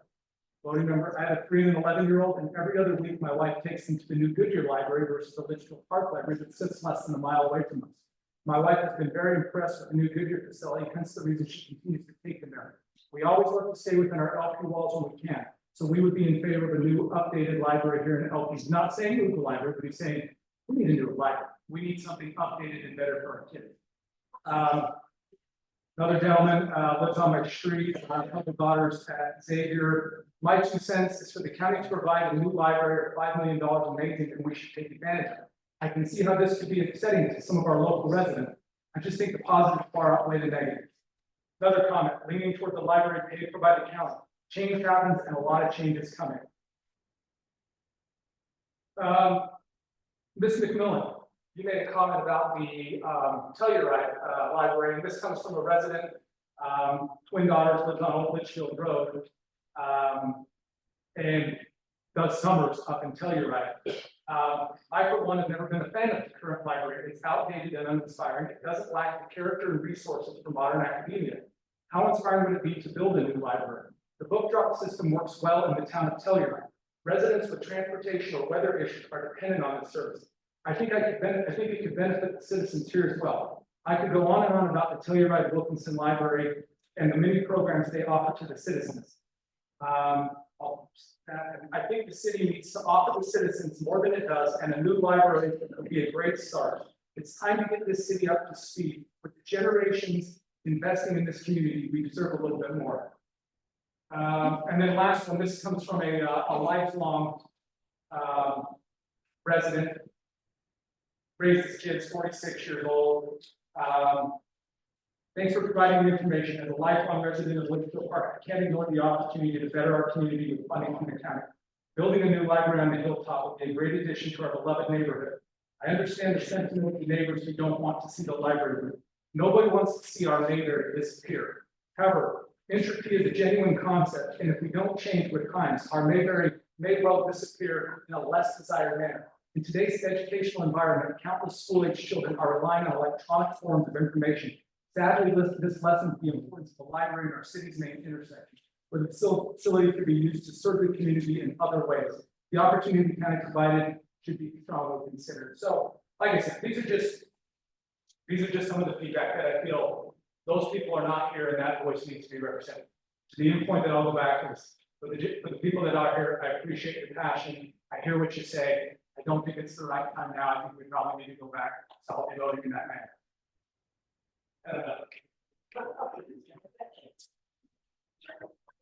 Did you hear us?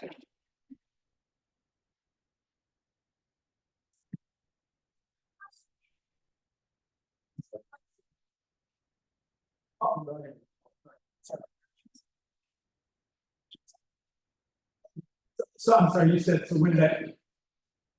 So just over the course of the last couple of weeks, I just formulated a couple of emails and just said, and I reached out to 68 people and I got a response from 40, so.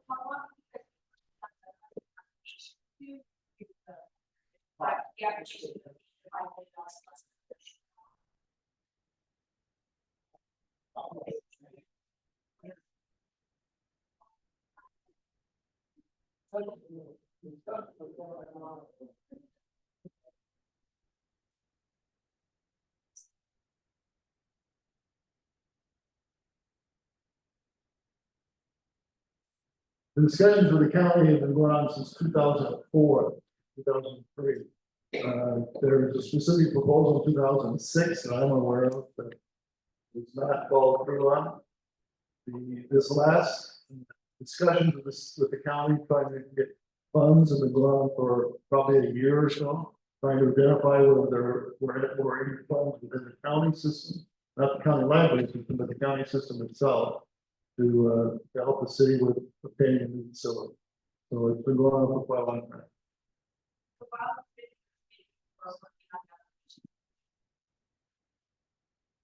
And based on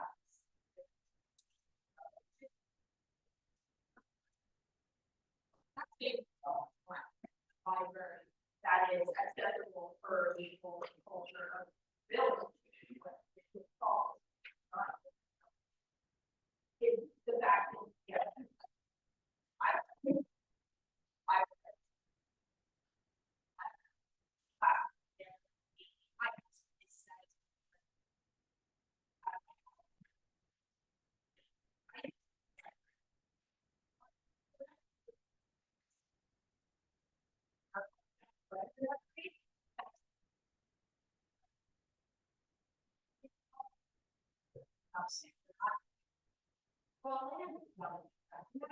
In regard to the lady that, got my pride for Roswell Square. She's already doing something, she's already tried it. Sure. Why not? So, library is a need. We're here, we like the library, we have that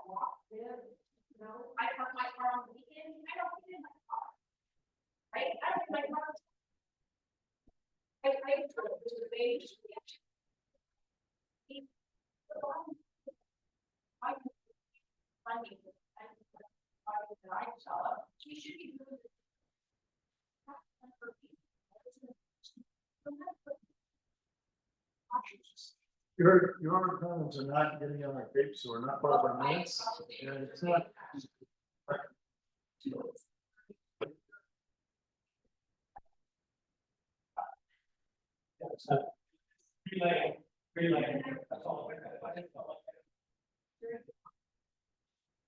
Thank you for your comments.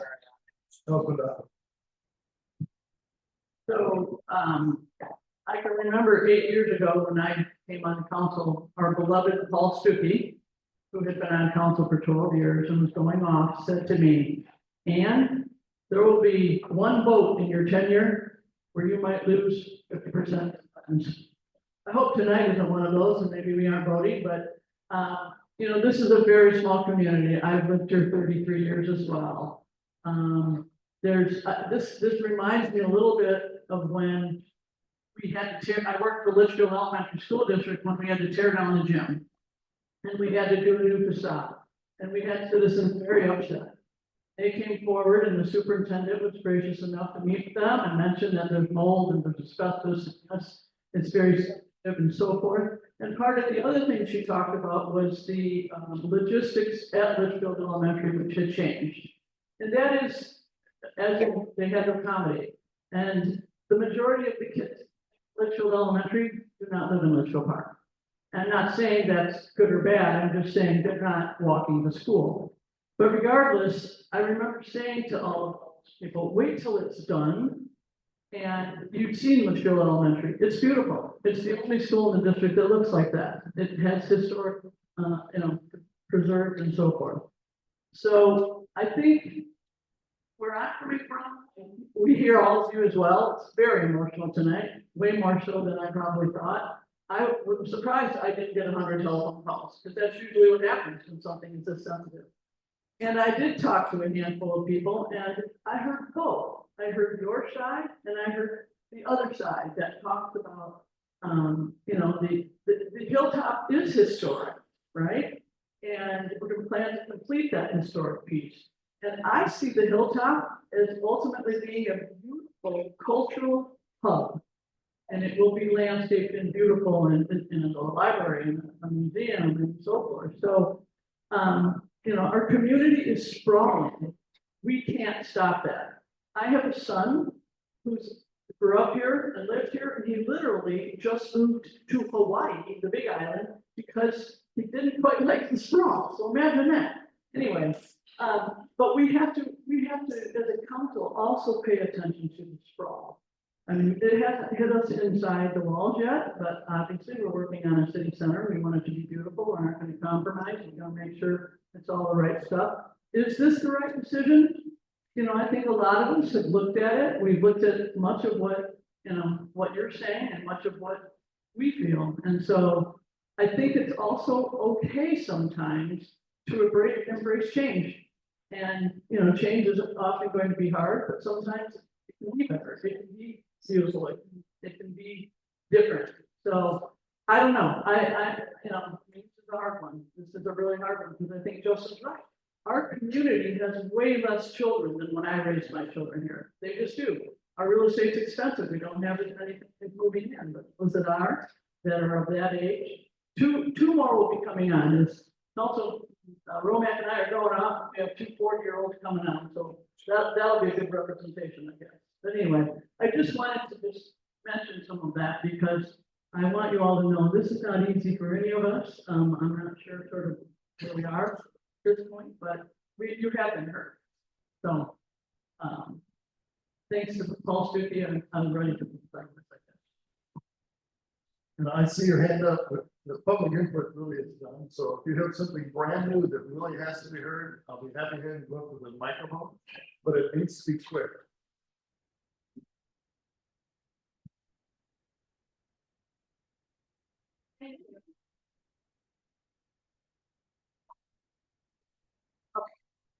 I think it's turned off. And Please, That- please state your name and address. so we have- Shelley Smith, 221 Laguna Drive East, Litchfield Park. I deal with kids every single day in Litchfield School District. Your son dealt with kids in the Litchfield School District.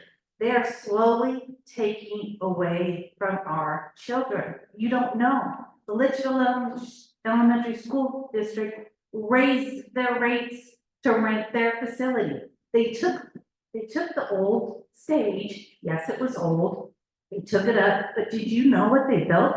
Have you ever been there? They built a meeting, not even a stage, the stage is this big. Here to here, and it is not for any performances, it's for this, the board meetings. So you think that this is an art community?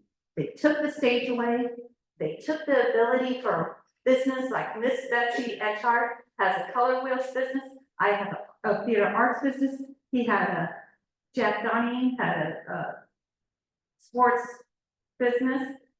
They're making it out of control, they're taking this, the children is not Excuse the me. question here. Excuse me. I am sure that you have many things you're upset with about Litchfield Elementary School District, but we're not the district. I We have know that. no, we have no control over it. What I'm saying, you're taking what the children want. The children want to be able to walk to the library. They want something to do. I loved it with my kids. I gave them, I'm gonna watch that. I'm gonna give them their independence and ride their bike and see how they do. And then they went and had an ice cream. They went to Old Pueblo. Yes, exactly. I think we understand that is a concern that's shared by many. Well, it's really sad. It's really sad to me, and I deal with those kids, and I just told them this, and a lot of them just came. I'm sure they had other things to do, but they came, and you're not hearing. Thank you. Anyone else that comes about the case? Any other thoughts? I'm Lisa Brandon Watson. I moved here in 1972 with my family and my father. Retired from the Army. I grew up in Litchfield Park. It's a very different Litchfield Park than the park is today. And I'm gonna be honest, I'm of an age where I've gotten rid of my regular glasses and I wear rose-colored ones.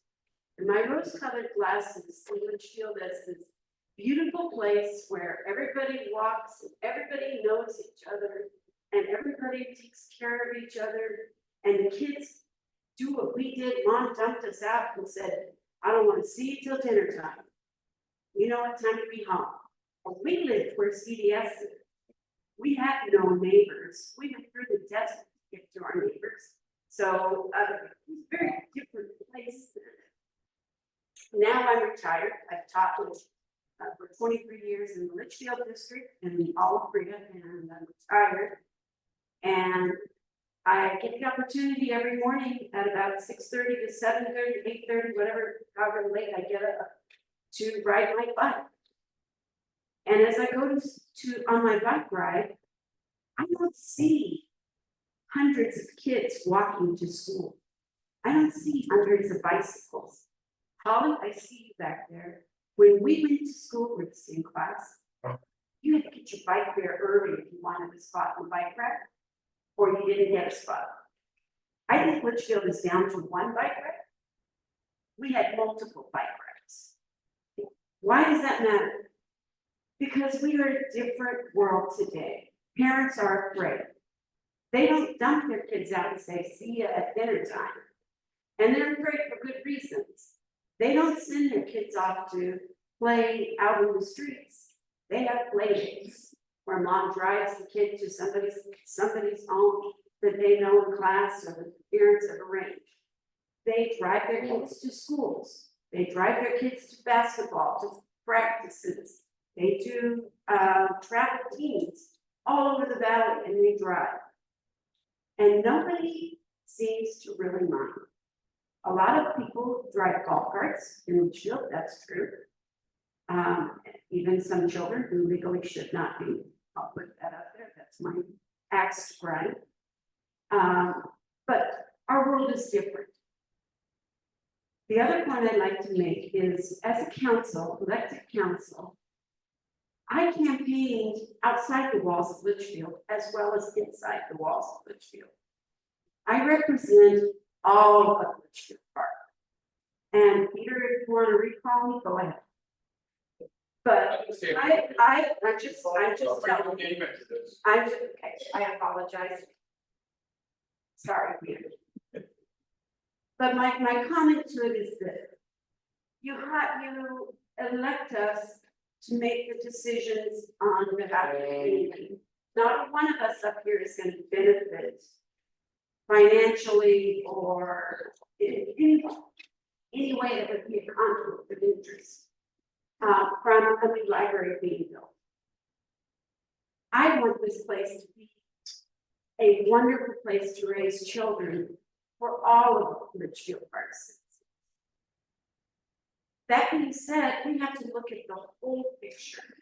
The whole picture is not just the library. It's all of the interests of the citizens.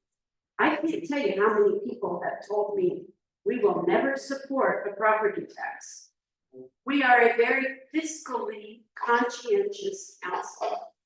And what we are trying to accomplish here is making the best financial decisions in terms of providing the best citizen, or best lifestyle for our citizens. So if we can get Maricopa County to put a bill for a new building, for a new library, and then we can remodel at a lesser cost than it would cost us to build additional city facilities, I'm kind of for that, because I know that it's gonna be a more fiscally wise thing to do.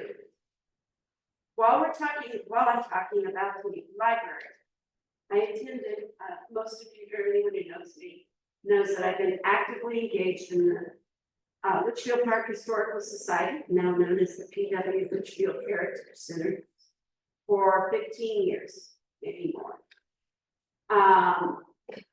I have a heart for history. But you know what? It's not unusual for us to take a historic building and repurpose it.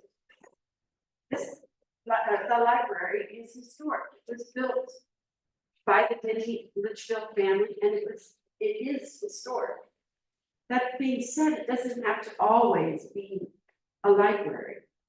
A perfect example is the Goodyear Farms office is now being used as the city hall.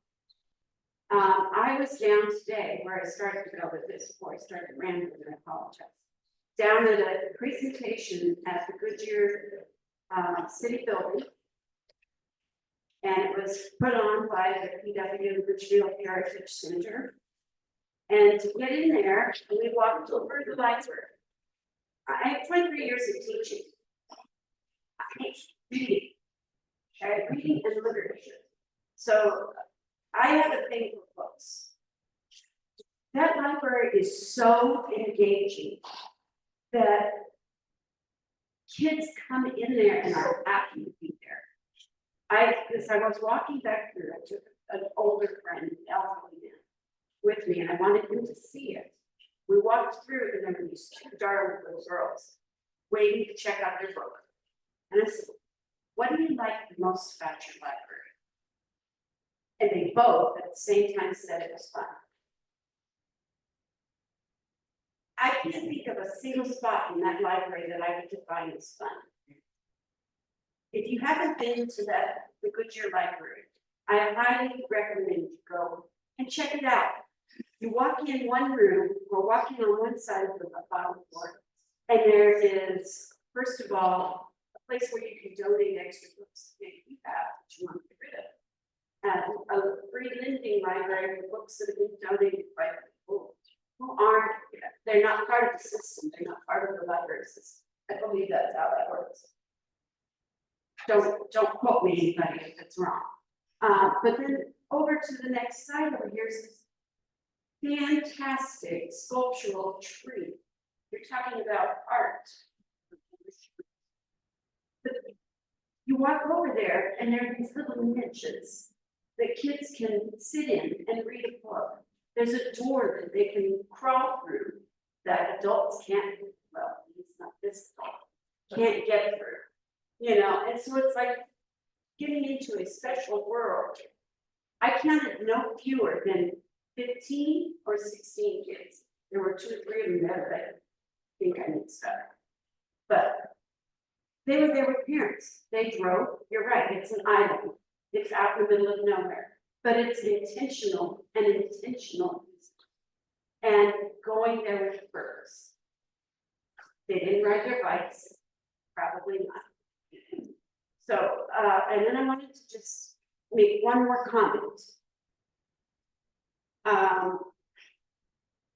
For years, people have complained about the shape of the hilltop.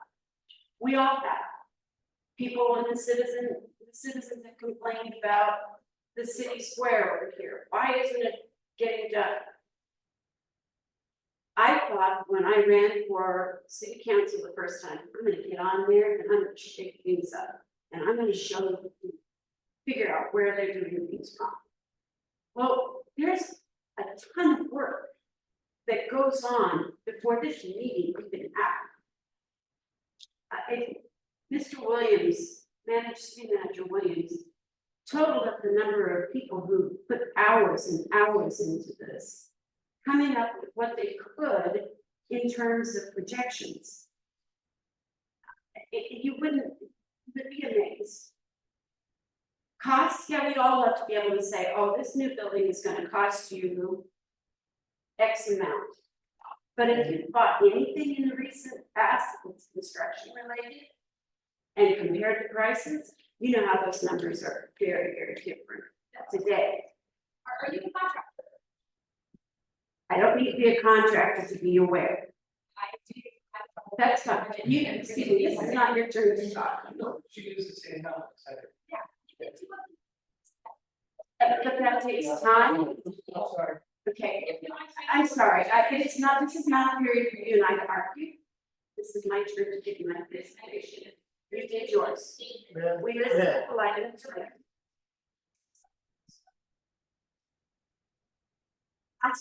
Is not limited to 3 minutes.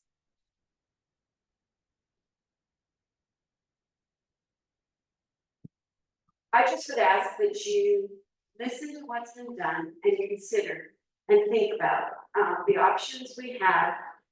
We can't condemn the dentist office and say we're taking their land. We can't build a huge parking garage on the property that's owned by, that we don't own. All of these are things that we have to take into consideration. With regard to putting it at the city center, Mr. Williams shared what we're going to be charging per square foot for those parcels.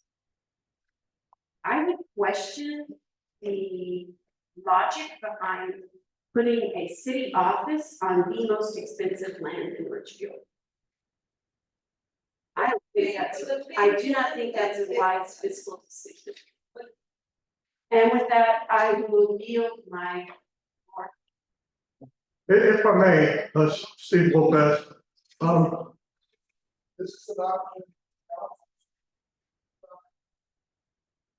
well, yeah, but you didn't hear us.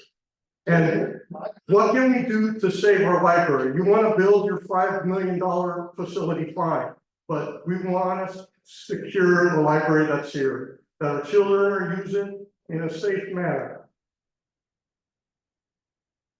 Thank you, Mr. Mayor. My name is John Romack. I am just ending my 16 years here on the council. It's been a real honor and pleasure for me to serve you as a citizen of this wonderful community. We moved here back in 1976. Carter up here in front, Carter Wilson is probably the only one that's been here longer, but there's very few. Tom? 80? Okay. Anyway, all I want to mention is I wish that Mayfair Market was here, but it moved. I wish that the drugstore was here with the hamburger stand that it had, but progress, things change, life goes on, you know, we have a Walgreens now and a CVS, so that's, the drugstore couldn't make a go of it. There's a lot of things that occur in our lives that are progress, you know, that we move forward. It can't stay the same. Now, maybe we can keep this building the same, and we've said more than once that the building will stay there. It's not going anywhere. We don't have parking for it, but the building itself is not gonna go anywhere. Now, why wouldn't we want to take advantage of the money that the county is willing to give us and wants to give us? And so let's go ahead and really consider doing the library up there and doing something on a community smaller basis down here in this building. One of the questions was maybe we move City Hall over here. Well, I'm not sure that that's our smartest move, but it's at least we're talking about, we're looking at various options that we have and trying to find out what we can do that works best for the community. Okay, has nothing to do with us as individuals up here, but Tom might get a bigger office, but that's all right. But with that, I would say the change is inevitable, and I just hope that we're able to make some smart decisions. Thank you.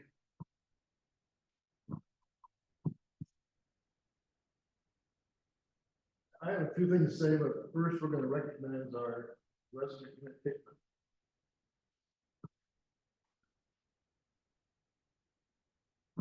I'll try to give everybody some historical perspective. First of all, thank you very much. It's been an honor to represent this area of the county for over a decade. And I thank you for that. I want to also tell you, when I started my appointment, one of the first topics I found out was waiting after Max Wilson retired, was the county was having a real problem in Wickenburg. The county was getting buffeted by residents because there was going to be a change up there. And the residents were fighting that. And I was able to go up there and talk about it and say, listen, the county is trying to help the community. We're not trying to hurt the community. After that, they did a rebuilding project of some sorts. And now that is absolutely a beautiful community, small library that is now a community hub there. If you've ever visited, there's been a little bit of a change. And I think that's what the community is kind of thinking, maybe that's something that should be done here. Okay, well, let me just tell you, I cannot emphasize more that this money is not from the county library district. The county library district does not fund building projects, right? They don't fund, they provide services. So basically your county library district, the small percentage of tax that goes to that helps run libraries, programming, and providing circulation services to the cities that choose to be a part of the library district. Okay, so Goodyear is like that, right? But Goodyear has the tax base to afford building a large library that some of you have commented on and said it's beautiful. It really is. It is beautiful, but they have a tax base. I'm a resident here, 295 East Cercado Lane. Here, I was very privileged to be able to afford an old house, and John let me do some things in it with his planning. It's beautiful. I love living here.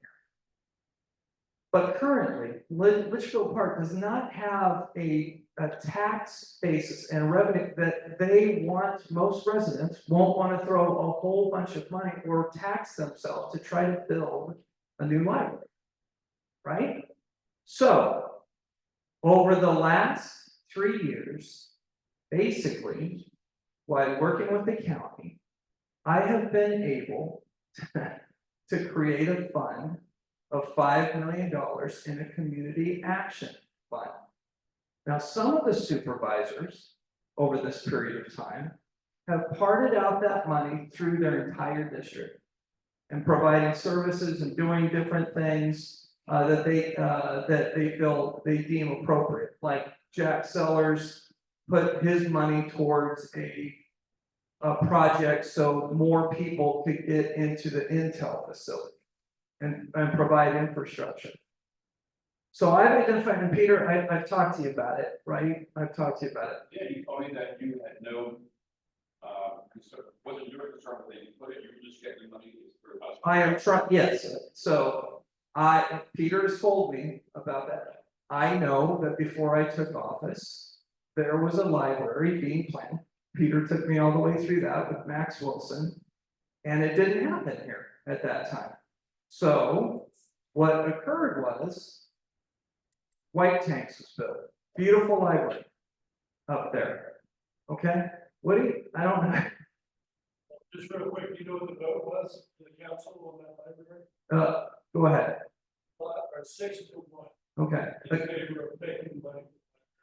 The county pulled out. Okay, well, the county pulled out. Yes. What, and why was that? Council voted 6. Okay. No, we want Okay. We were told them to take. Listen, wait, listen, been able to do this. All right, the city managers worked awfully hard to provide a plan in a shovel-ready project to the point that I could earmark and get money to this. Okay? This money, though, this money, right, if it doesn't go to a project like this, is going to evaporate in about 3 months. I will not be on the board to be able to do this again. The money is gone from all the districts except this one. Okay, so that is where we're at. This is the shovel-ready project, Peter, shovel-ready project for this community. Okay, in order to get something great for the families. That's what it is. Okay, so I just wanted to answer it because there's been some people saying, why don't you just hold on and save the money and put it towards this one? This project is in front of me that I could actually steer the money there. The other thing is there are security concerns going on in libraries. And I think Jeremy talked about it. We have to get to a part where the way the world is going, we have to have line of sight vision. We have to get there. Okay. So I just want to tell you that that's a whole lot of this also, where we have to change the outlook and the layouts of our buildings to feel safe, have our librarians feel safe. Jeremy mentioned the little thing that even happened out here because somebody was in a area that they didn't even know that they were there, videotaping librarians. Okay, so anyway, that's Peter. That's all I'm saying. Okay. What you much process since the beginning of the first year, right? I was trying to build, yeah. Yeah, so why wasn't this meeting taking place back then? So we could have input, so now all of a sudden it's an emergency. Not your fault. Okay. Not your fault, man. These guys over here. Okay. Okay. All right. So listen. Again, thank you guys for hearing me out a little bit and getting to me, the most appropriately named person in the county, Jeremy Reeder of the library district. So, okay, turn it over. Thank you guys. Thank you. Councilman Claire. I'm trying to be brief. We've heard, we've absolutely heard, but the one thing that everyone wants to, that I hear that's going on here is that everybody wants to talk about what's inside the walls, what's in Old Litchfield, and we're we're here for all of it. We're here for the people up at Sunset Terrace. We're here for the people in the villages. We're here for the people of Loma. So we have to be able to do what's best for everybody, not just a couple people or the few people that are close to be able to do this. We've gone through multiple processes in other projects that we've worked on. We've done surveys of the people around, who's gonna be most effective, and put weight towards that, and what we're gonna do. This is a great project for the totality of the city. When you look at what we're able to possibly do with that hilltop, and Linda, what you said, for Linda Sweeney, what you said about the hilltop and how it's fallen apart, it's embarrassing. I've only been here in Litchfield for 12 years, but with what's been there, it's a shame. But this project will give credence to your family and the history that's there and build it back up. I see you shaking your head, but we are gonna build something up there that we're proud of when it's all said and done.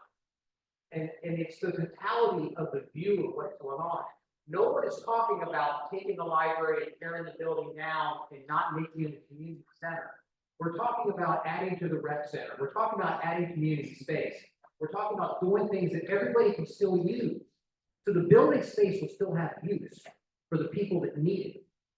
But we're talking about building a state-of-the-art facility that our family and residents don't have access to. Justin, you said it best. Our residents deserve better. This is better. Thank you.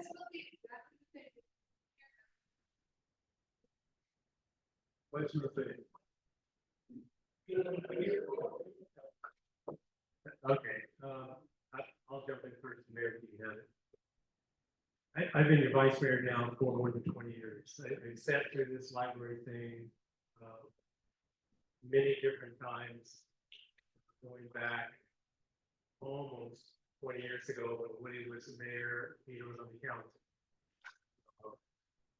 I was there when this offer was made to us to build a library once upon a time. I was trying to find a place for it. At that time, the only place we had land that made fit the county's requirements was on the hill, on Litchfield Road.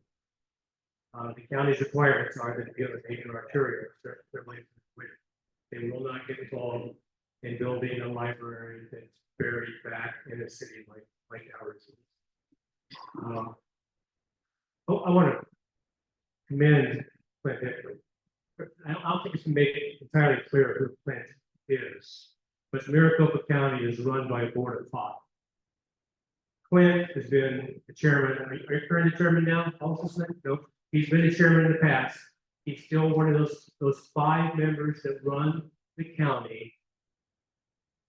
The top dogs. And Clint is one of them. And he is a resident of Litchfield Park. His heart is here with the park. And he's put himself on the line, trying to find funds to do something here in Litchfield Park. I'm going to digress. I keep hearing this word inside the walls. And every time I hear that, the hair on the back of my neck stands up. I don't live inside the walls. Okay, there are 7 members on this council, 6 of them live inside the walls. I would like to see that word go away. I live in the villages. We have residents, that we have more houses and more citizens that do not live inside the walls in this city. And we owe a service to all of those citizens also, not just the ones that live inside the walls that we seem to hear from. In these kind of decisions, they're tough. When I come to a city council meeting and the room is full of people, I know they didn't come to tell me what a good job I'm doing. They have a problem. Something's going on. This meeting is just like that.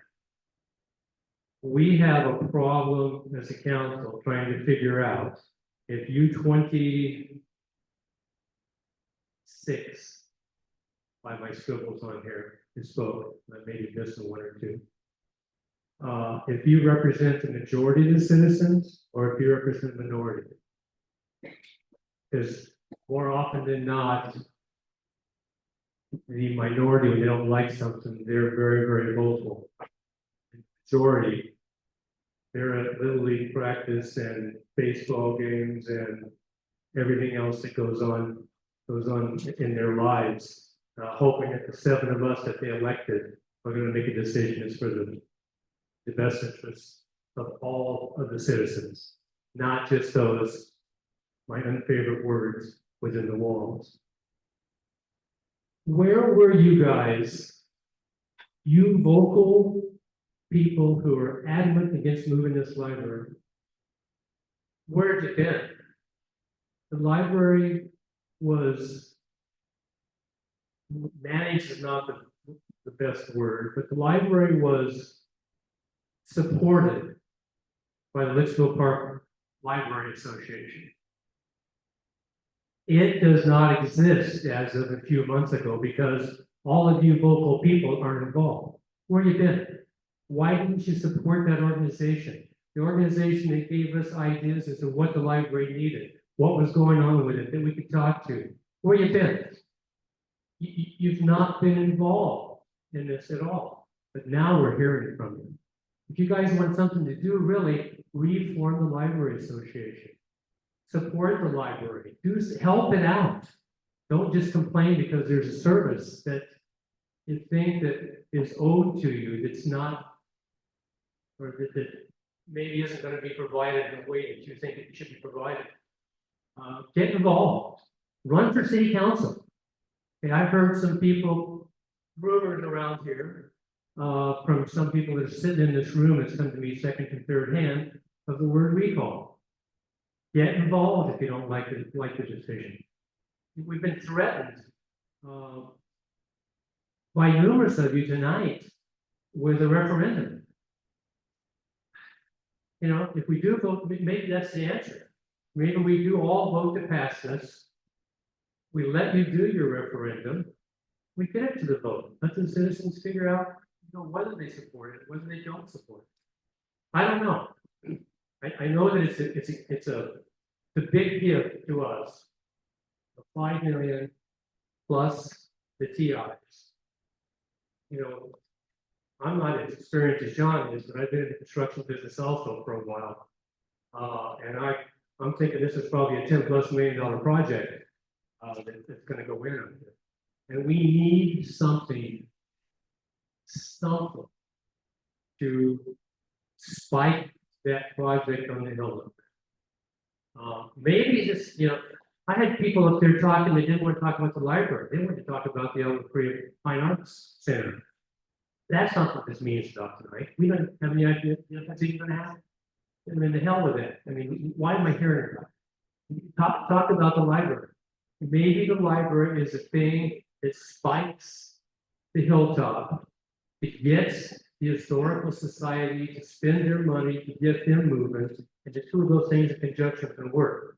Because one of the things that happens is we've got to have streets wide, curb put in, water, sewer. There's a lot of infrastructure that has to happen that the historical society needs that they can't afford. The money's not there. But maybe this gift horse over here, we can get it out of them, you know, to put those improvements in that we need to get the Litchfield Heritage project moving. Yeah, I don't know. This is a tough. Yeah, I don't know whether I'm hearing from the majority, hearing from the minority. I raised my kids here. My kids are raising my grandkids here right now. They live not inside the walls. They live in the villages. I got 3 families over there. You know, I'm pretty proud of them, and they use the facilities here also. With that, Mayor, I make a motion that we go into executive session under agenda item 4A for legal advice to the city attorney.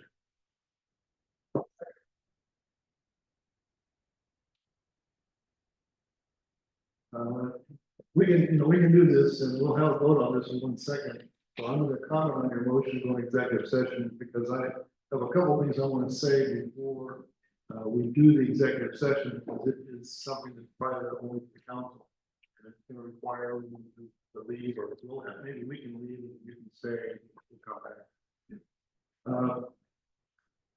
So I have listened very carefully to all the comments tonight.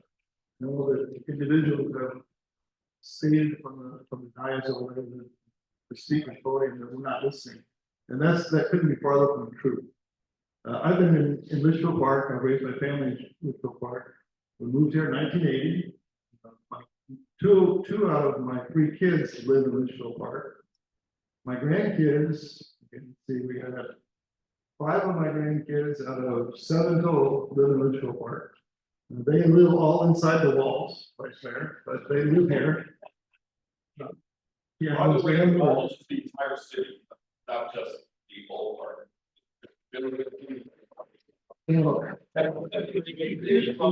Excuse me, Mr. Mahoney, I have just a few things to say, and I've listened to everybody here, so you're gonna please listen for a moment. This council understands that things do not stay the same. You know, you can't have lived here as long as I have, or Vice Mayor has, or Senator Romack has, or Councilman Mayor Watson has, and seeing all of the changes that negatively impacted our lifestyles and had a potential to make our lifestyles much, much worse than they are today. We have dedicated ourselves, some of us for almost 2 decades, to do what we had to do to try to preserve as much of the lifestyle of Litchfield Park that we could from 1980. And we did that by focusing on neighborhoods, by trying to make decisions in the council that recognize that there was gonna be change. We have to change. There's no getting away from change. The only 2 options are you change in a way that makes things better while you preserve the best that you can, or you change for the worst. And you can look around this valley, you can look around our area of the valley, and you can see how negative a lot of this change has been. Many people have told me, and I absolutely agree with it, that when I go out into the valley, and then I come back into Litchfield Park, when I come back into Litchfield Park, I feel safe. I feel at home. That's not a feeling you feel in many neighborhoods. This is not just some subdivision. This is home for all of us. And that includes everyone who sits on this council. And we take our responsibilities to try to make this work for all of the citizens of Litchfield Park, whether they live within the old walls, or they live in the villages, or they live in Maloma, or they live in Richmond American. All of the residents need to try to benefit from what we do as council, from the policies that we set. So we take that very, very seriously. And it will be taken very seriously as we try to weed through this situation. Somebody asked, well, why didn't you do a study on cost benefit analysis? I'm a businessman for 35 years. I understand cost benefit analysis, but it's a pretty easy deal when you've got $7 or $8 million being given to you to create a world-class facility that will benefit all of the children, all of the people really. It's more than just children, it's all of the residents are going to benefit potentially from this library. So what's the negative on that? The negative is, well, we're gonna lose a library that's right downtown. Our kids want to stop by there after school. You're not gonna lose that ability because we're not gonna just get rid of the building. We're not gonna make the building into some crazy thing. It's gonna be programmed in ways that will benefit those kids. It will be programmed in ways that will benefit the residents of Litchfield Park. Whether it's a community room, whether it's a place for the kids to come after school for after school programs that we can now do that we can't do with the current facilities at the rec. Whether it's a book drop program, it's Amazon boxes that will be there for the library itself. There's a whole variety of things that we can do so we will not lose the things that people care about. And we can get the benefit of an infusion of $7 or $8 million into our community. So it's not a hard equation in terms of cost benefit. We can deal with the costs and try to minimize them to the fullest extent possible, and we can get the benefits of it. So we're not taking the decision lightly. It's not something that we've rushed into. It's something that's been talked about in this community for many, many years. I went through and pulled out the minute notes from 2006 And literally the same comments that were made in 2006 are exactly the same comments we're having tonight. So it's not like dawn, oh my God, there's all these new comments, they're all the same comments. And it's not that they're not valid comments, we understand they are valid comments. And so it's our job to be able to minimize those negative impacts while dealing with the fact that it is a change, that it could be a very good change for our community. Just one more thought, and that's the hilltop. We take our responsibility to the hilltop seriously. I'm gonna tell you that the city had no idea that it would cost $100,000 just to go in and one time a year trim the trees. Where does that money come from every year? $100,000. We budget about $100,000 every year in our city budget, and we spend that money on the hilltop, and you can't see it. Because it's so big and it requires so much care. It requires people up there all the time. So we have been working for the last 15 years to try to figure out how do we deal with that. How do we talk about an event center? We worked for a decade on an event center. I can't tell you how many dozens and dozens of meetings that I had with Sun Health because they were going to be a partner in the event center. We had partners from Chandler who had the olive mill in Chandler who can be partners in the event center. None of it penciled out for a variety of reasons, mostly because there's not enough activity and there wasn't enough property, enough land to do what everybody wanted to do. So the event center is not something that just went away. It just isn't possible. Could there be an event center if we end up doing this entire project? Possibly. You know, if you have a 700-seat theater, then you can program in that theater, and that programming can spin off programming for the terraces and for the green space areas. And so maybe there will be enough activity where we can actually do an event center. Will those events end up benefiting Litchfield Park residents? I think so, because there's nothing out on the Southwest Valley that would be like it. There won't be a place. There isn't a place where you can just go see a family play. There isn't. You can go up north into Peoria and see this. There aren't dinner theaters that you can run in performing arts. It's not the time to talk about this, but the point is that we're trying to find ways so that as we change, it benefits our residents. So with that, there's a motion to go into executive session. Any further discussion on that motion? If not, all those in favor, please say aye. Aye. Any opposed? We're going to adjourn to executive session.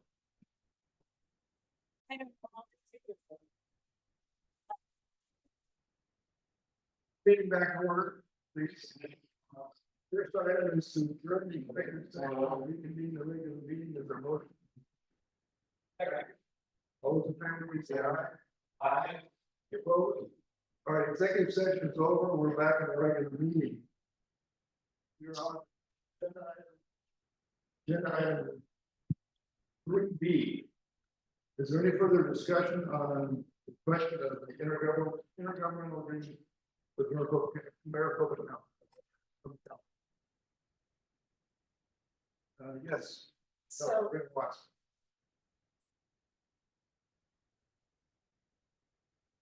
So in the public comment, the one thing that came about constantly were different solutions in terms of location. Can we go through and address some of those potential other areas, and are there alternatives we might be able to use? We have a limited amount of space at the public space that is owned by the city. We have space in the Litchfield Square. And the issue with Litchfield Square is twofold. One is Litchfield Square, you've heard the number 400,000 square feet. It really is going to be about 240,000. And it is intended, one of its intentions, along with forming a true downtown for the city, one of its intentions is to provide for a sustainable tax base for this city, so that in the next 40 years, it's still here and it can still function like it functions now. So when we take up land that should be generating tax revenue to sales tax. That hurts that overall goal. The second problem is that a portion of the financing strategy, capital structure basically that we adopted for Litchfield Square includes what is called the CFD, the Community Facilities District. That is a process in which landowners pay for improvements to the real property. And it's a common thing used, it was used in the Greens, not the Greens, it was used in the villages to pay for the streets and the gutters and all of the improvements that were put into that subdivision. All of those improvements were paid for by the developer, and then the developer was paid back by the residents who bought lots there through a CFD tax that applied only to them. And that tax that's actually coming, I think, close to being done now, but that tax paid back those costs over many years. Within Litchfield Square, we have designated $15 million from a much larger sum that the city has invested.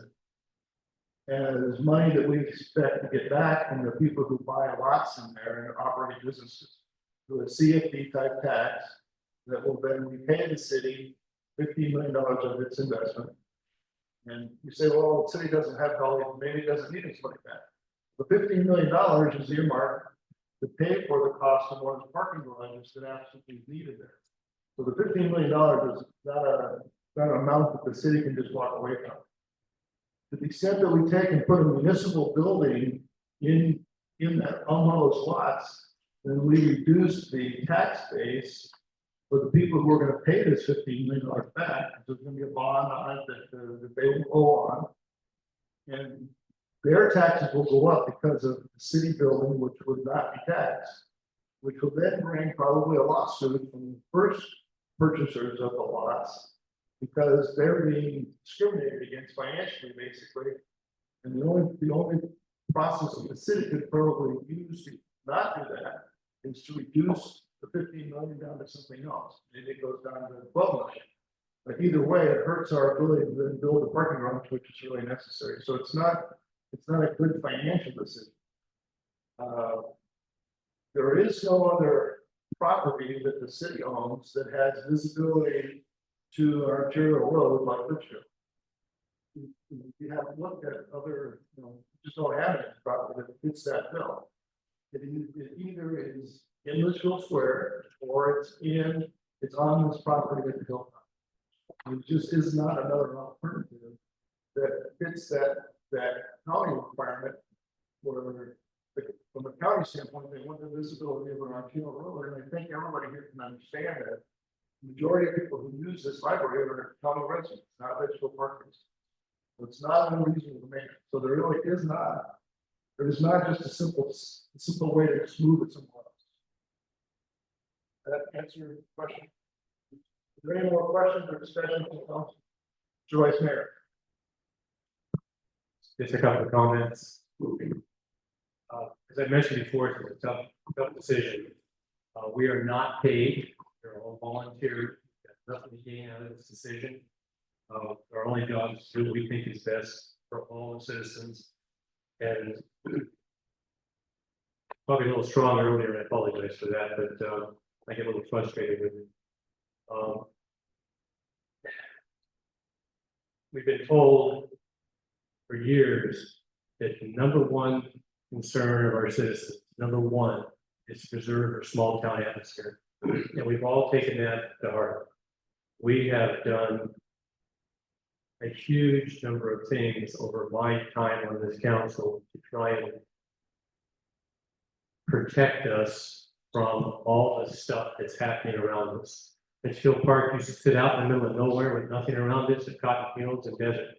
And now we've been built on every side of us. And some of the problems that happen in those neighborhoods sometimes come into our neighborhoods.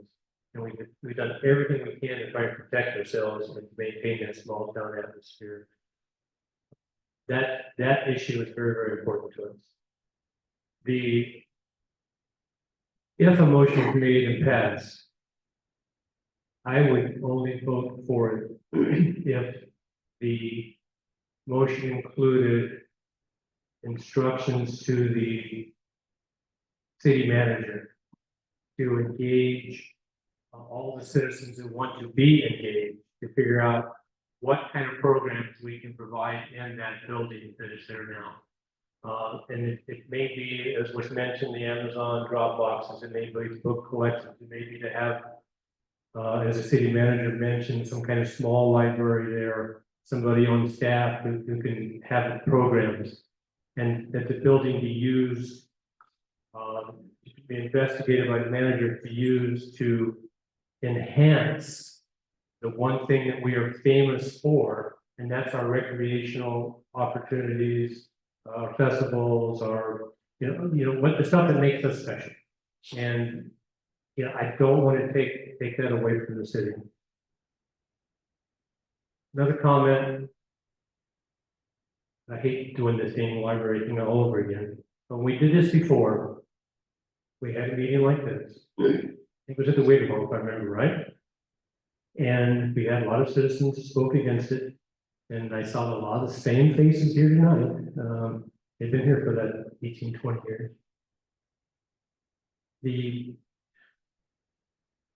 After that was shot down and the site was not agreeable and the county kind of walked away graciously, I was told by many citizens who were silent at these meetings what a shame it was that we lost that facility because they knew what was going to be built.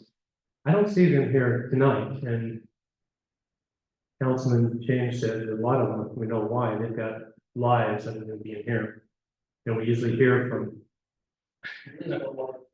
No, we've got 6 pages of agenda for a council meeting to do after this meeting is over with. We're not going home, you guys get to leave. Unless you want to stick around and watch what more you guys do. We have a real regular council agenda after this. As the mayor mentioned, we have a community facility. That property over there, I've been involved with that property for many years. I even flew to South San Francisco with Daryl Crossman, our former city manager, to try and buy that property from the Japanese ownership of that. We did a lot of planning. We acquired it in multiple phases, multiple steps. We were creative with the financing, trying to make it work because the citizens said in no uncertain terms, they wanted that dirt proof. And we've gone through this complicated process because we don't have the budget, we don't have the money just to boom, drop, $20–30 million onto that dirt over there, plus the cost of buying it. So we've gone through a complicated financing mechanism, which would take the genius of the mayor to understand how the heck it's all put together, because he's been there from day one. And there's a community facilities district that's laid across it. To take some of that property that we have promised those business people that are investing into it and take it away from being business property and convert it into governmental property that's not generating revenue. Our city attorney has advised us that we might have some issues. So locating it on the city center project is going to be complicated and problematic. We've been threatened. I heard the word referendum numerous times. We've been told that this action is not subjectable, if that's the right word, to a referendum action because of the type of action that it is. And I've been told that if we were to try and put this to a citizen vote, it could not go to vote until March. And Clint Hickman leaves office early January. The funds have to be spent in a certain period of time allocated and spent. He wants to get them allocated before he leaves office. It's not practical to turn to a vote. If we vote tonight to put it to a vote, basically we're defeating it. So that's problematic. There's no other land that we can think of that we own that is available that meets the county's requirements to build a library, other than at the hilltop up there. And maybe if that's the decision of the majority, if a library goes up there, maybe it's the only thing that goes up there. Don't take the Salva Frida thing as a granted. That's still in discussion stages, and it may not ever happen. But it could be the thing that spikes road improvements, utility improvements, everything that's needed to get the historical society past step one and get them moving to get something done up there. It could be the impetus that actually gets us up there to target more money around that property, to get more landscape, more infrastructure in there, and to get it to something we can all be proud of.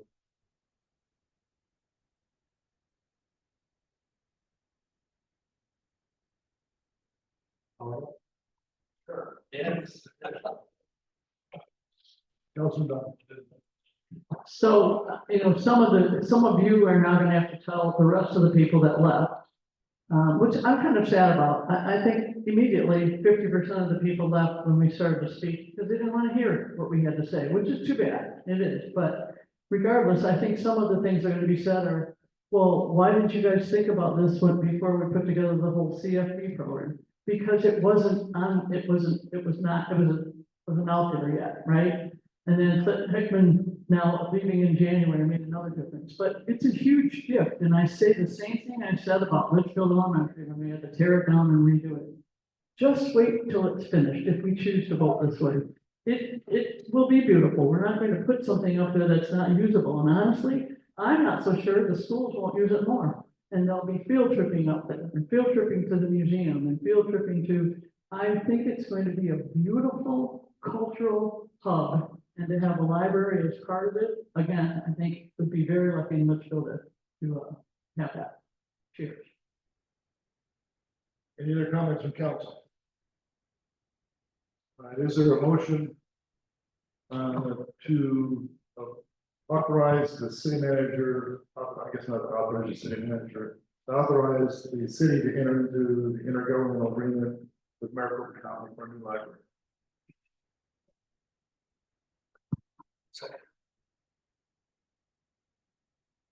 I make a motion to amend the motion to include directing the city manager to engage the citizens for input on the best uses for the current facility to meet needs similar to the needs of the amendment. Public meetings, yes. So, you accept that amendment to the motion? Is there any further discussion before we take a roll call vote? If not, Madam Clerk, please call the roll.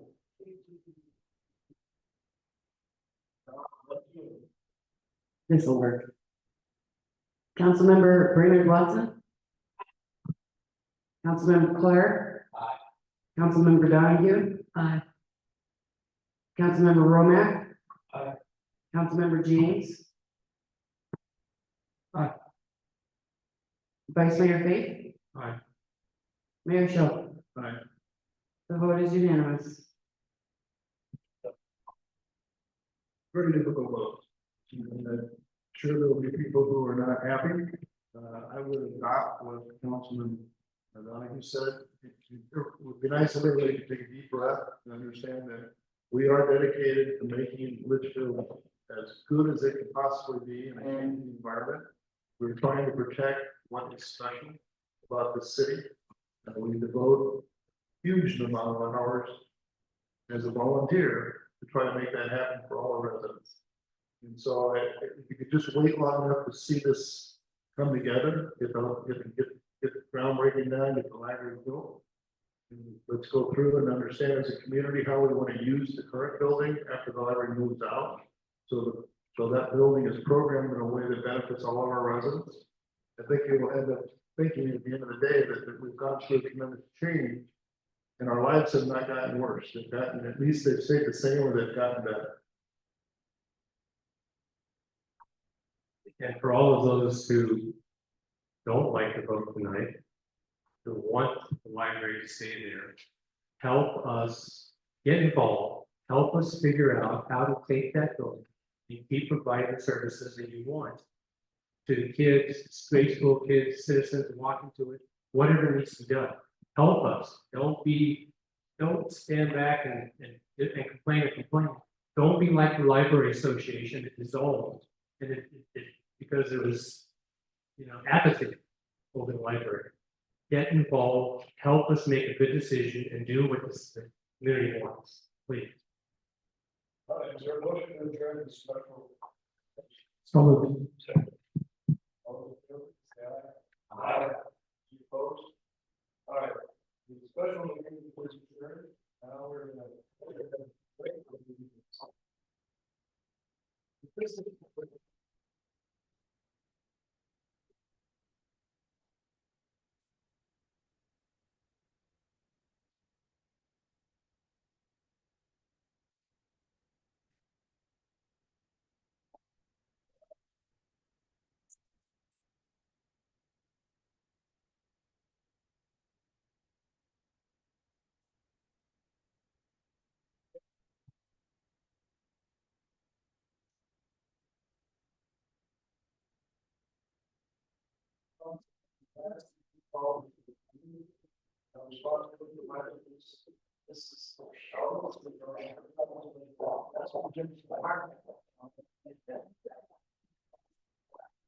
Okay, sorry.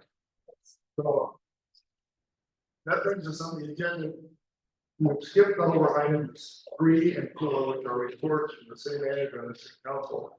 We've done to item 5, which is the response to last meeting's call of community. There was comment by Ms. Alves. That comment was responded to by the city manager during the month that was passed, so it's not requiring a further response.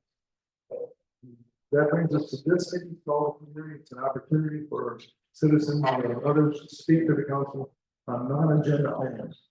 At this point, I do not have any requests to speak. Sir, do we have any requests?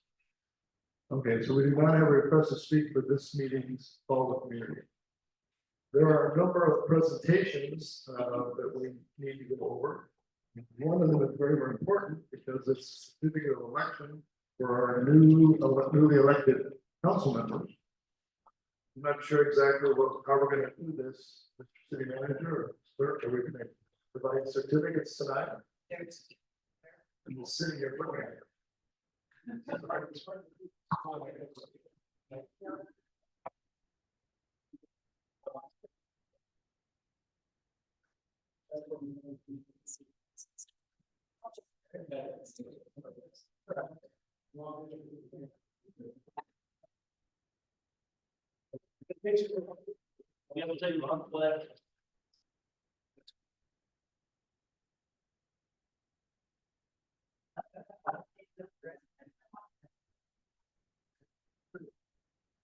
Okay, so we have certificates of election for our 3 new council members.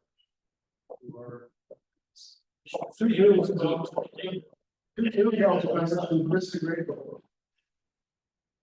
Suzanne Allen.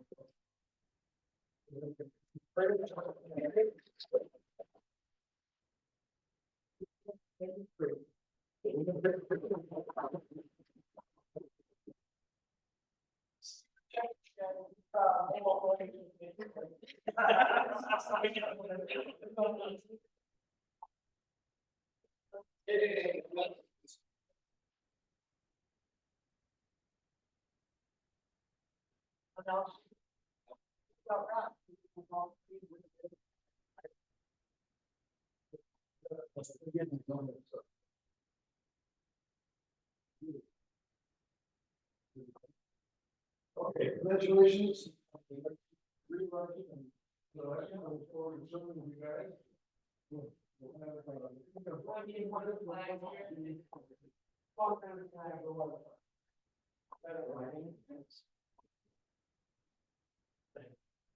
Absolutely.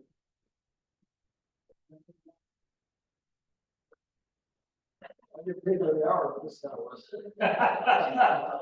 You good. Yeah, we're gonna give you a raise next year. Yeah, I'm excited to next one.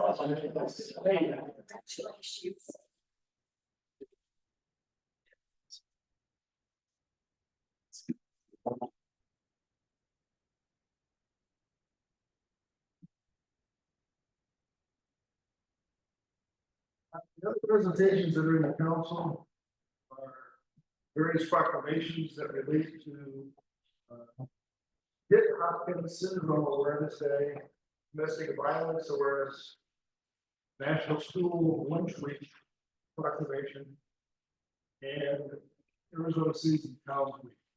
Those are all in our packets, they'll be on the website, their proclamations. I have an issue for important items, but at 10 o'clock, we're gonna go through. Yeah, I think first I heard from you. Yes. That's like going to Would you like to tell us a little bit about that disease?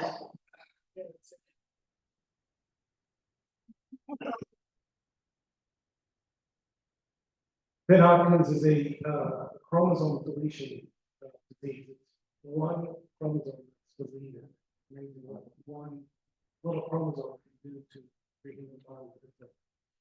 Disease. And that's the reason why it's celebrated on September 18th, is because it's the 18th chromosome in the TFC protein. And it causes substantial developmental disabilities. And essentially Cody he'll turn 31 on September 28th, and he has essentially the mental capacity of about 10.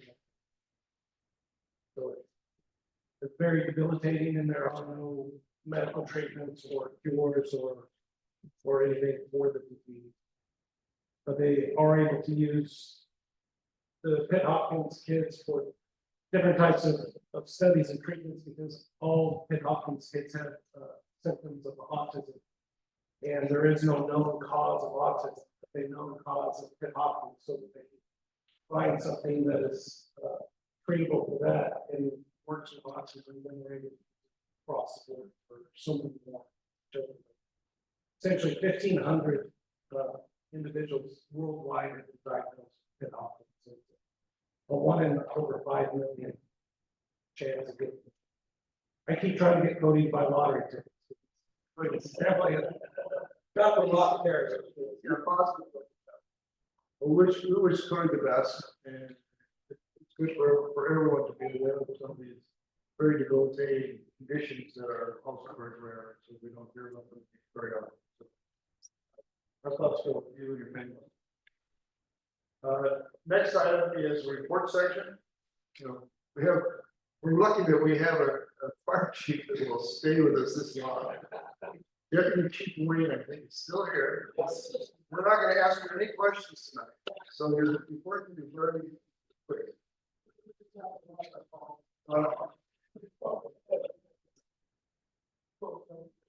Good evening, Mayor and Council. Here to report August numbers. I'll be brief. And for fire prevention side of the house, we've conducted 50 fire inspections of business occupancies. For the month of August, we responded to 79 incidents, of which 2 of those were small fires. One of those occurred at the Wigwam, quick knockdown and limited damage. 67 EMS calls, 1 hazmat call, and 3 calls for service, and the last of the 79 would be 6 good intent calls. We appreciate all your service to our community. Are there any questions for council? Seeing none, please thank the firefighters for us. We sincerely appreciate all that. They give us great service and touch with lives. Thank you. Appreciate it. Good night. We thank you for being down with us. All right, next item is a report from the Avondale Police Department. Lieutenant Paul Sergeant. Notes are obviously they're not correct. I'm sorry. You're promoting me, it's okay. No, I think you should be able to tell. I'll have another for you. Do a proclamation. Sergeant Ray, evening council mayor, I got the numbers for Avondale PD for the month of August. Calls for service, we had 383. compared to 286 the year before. A lot of that was self-initiated calls. We were 68% self-initiated, 32% calls for service. Some of the numbers that stand out that went up, traffic stops, we had 77 for the month compared to 36, August of 23. 21 citations to 9, speed details 39 to 19, and school zones 28 to 49, and then business checks were up 50 to 40. So you see a lot of numbers, the calls went up a lot of them were self-initiated, big focus on traffic this last month, and they're kind of continuing to go up this month. Thank you very much. Questions for? Just a couple of comments. Sorry, first, wanted to say thank you to you and the officers that come in here tonight and stayed for the meeting. I know we had a few others that probably been released. And two, I wanted to apologize on behalf of the citizen who made I thought it was a real off-base comment about people driving 60 down Litchfield Road. That's not appropriate. And I think you guys are doing a great job with what we've done. I think we've made an impact on the speed limits on both Litchfield and Camelback. And on behalf of council, I think we all agree that felt that inappropriate. And then lastly, I just wanted to call attention to one issue that I've noticed that started to pick up over the course of this last week or so. With the intersection of Dysart and Indian School, they cut it down to one lane on both sides, north and south, because they were doing turn-ins to the new development, but it's about to go down really soon. And have a lot of, and what's happening is traffic is backing up on Dysart, and it's they're jumping in off of they're jumping in right on the Villanueva off of East Villanueva, those two little inlets. I drive it every day when I take my kids to school and come home from school, and I mean, it's blatantly coming in, running the stop sign, speeding around Villanueva at about 35 to 50 miles an hour, and I think that while this, and then coming back and then getting to the light on Winlock just as a way to try to avoid the traffic. I just wanted to bring that to the attention because I think maybe there could be a little police presence there, especially if the construction ramps up. So it's been a noticeable problem so far.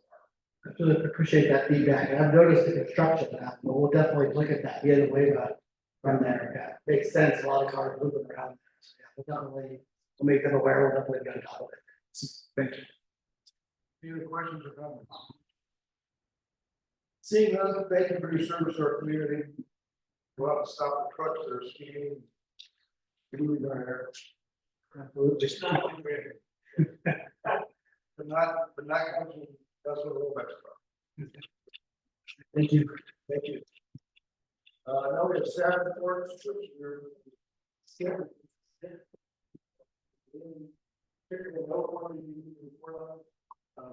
The speakers.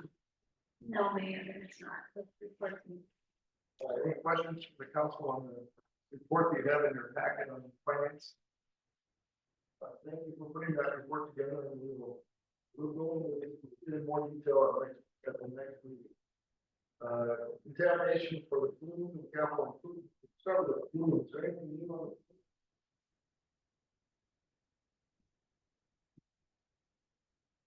I have a feeling you're going to say yes. Mayor, council has nothing new on the. Okay, now that. How about the Department of Capital Improvement Project? When we're going to get started on school and Dysart, if you put that in up to January. Is there anything else that the council needs to be appraised of that was not in our normal reports that we get from you? All the information is in the council or in the packet. Questions? Yeah. Questions for? Just a final question on the Camelback parking lot, as we're calling it. What is that? Is that going to be 45 degree? What is that parking lot actually? I haven't been asked. Maybe I missed it. Council. Okay. Camelback Park. Councilman James, as of right now, it's 45 degree parking northbound. So as you're heading northbound, park 45 degrees. Yes.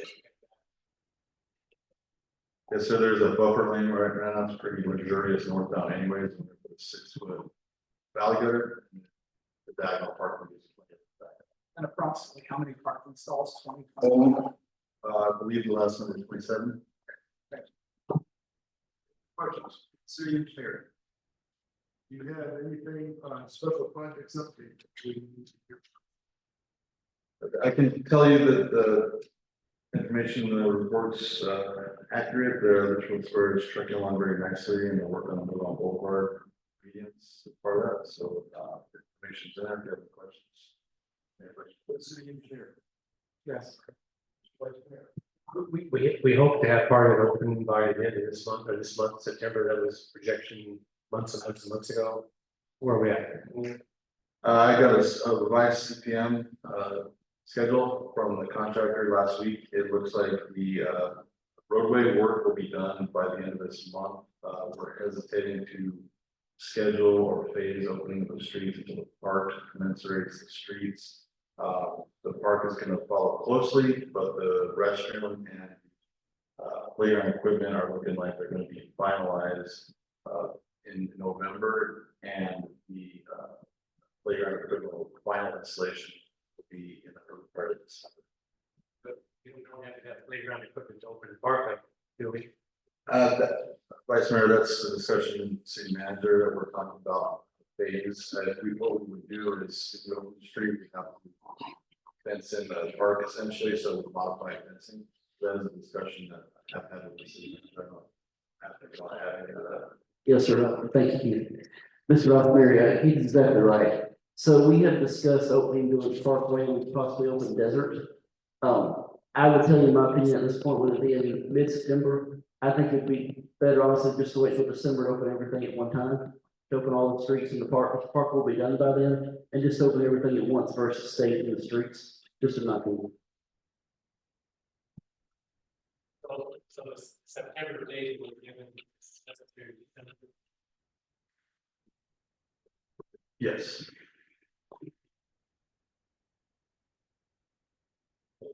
Yeah, I've been kind of banging the drum, telling everybody the fences were coming down Labor Day, and I think people are excited.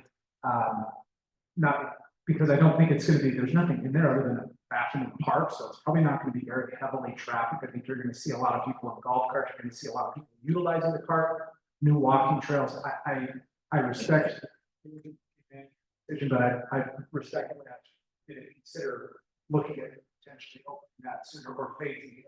People are excited, want to see what's been going on for 3 years. I think. We'll certainly look at that and they'll that as in phases.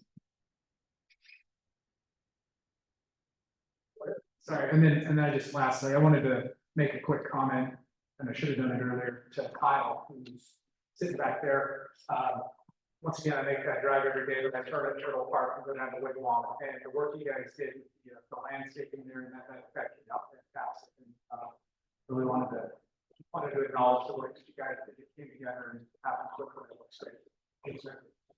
Okay, so that takes us through the magistrate court report that's in your packet. If you have any questions about it, then give them to the city manager.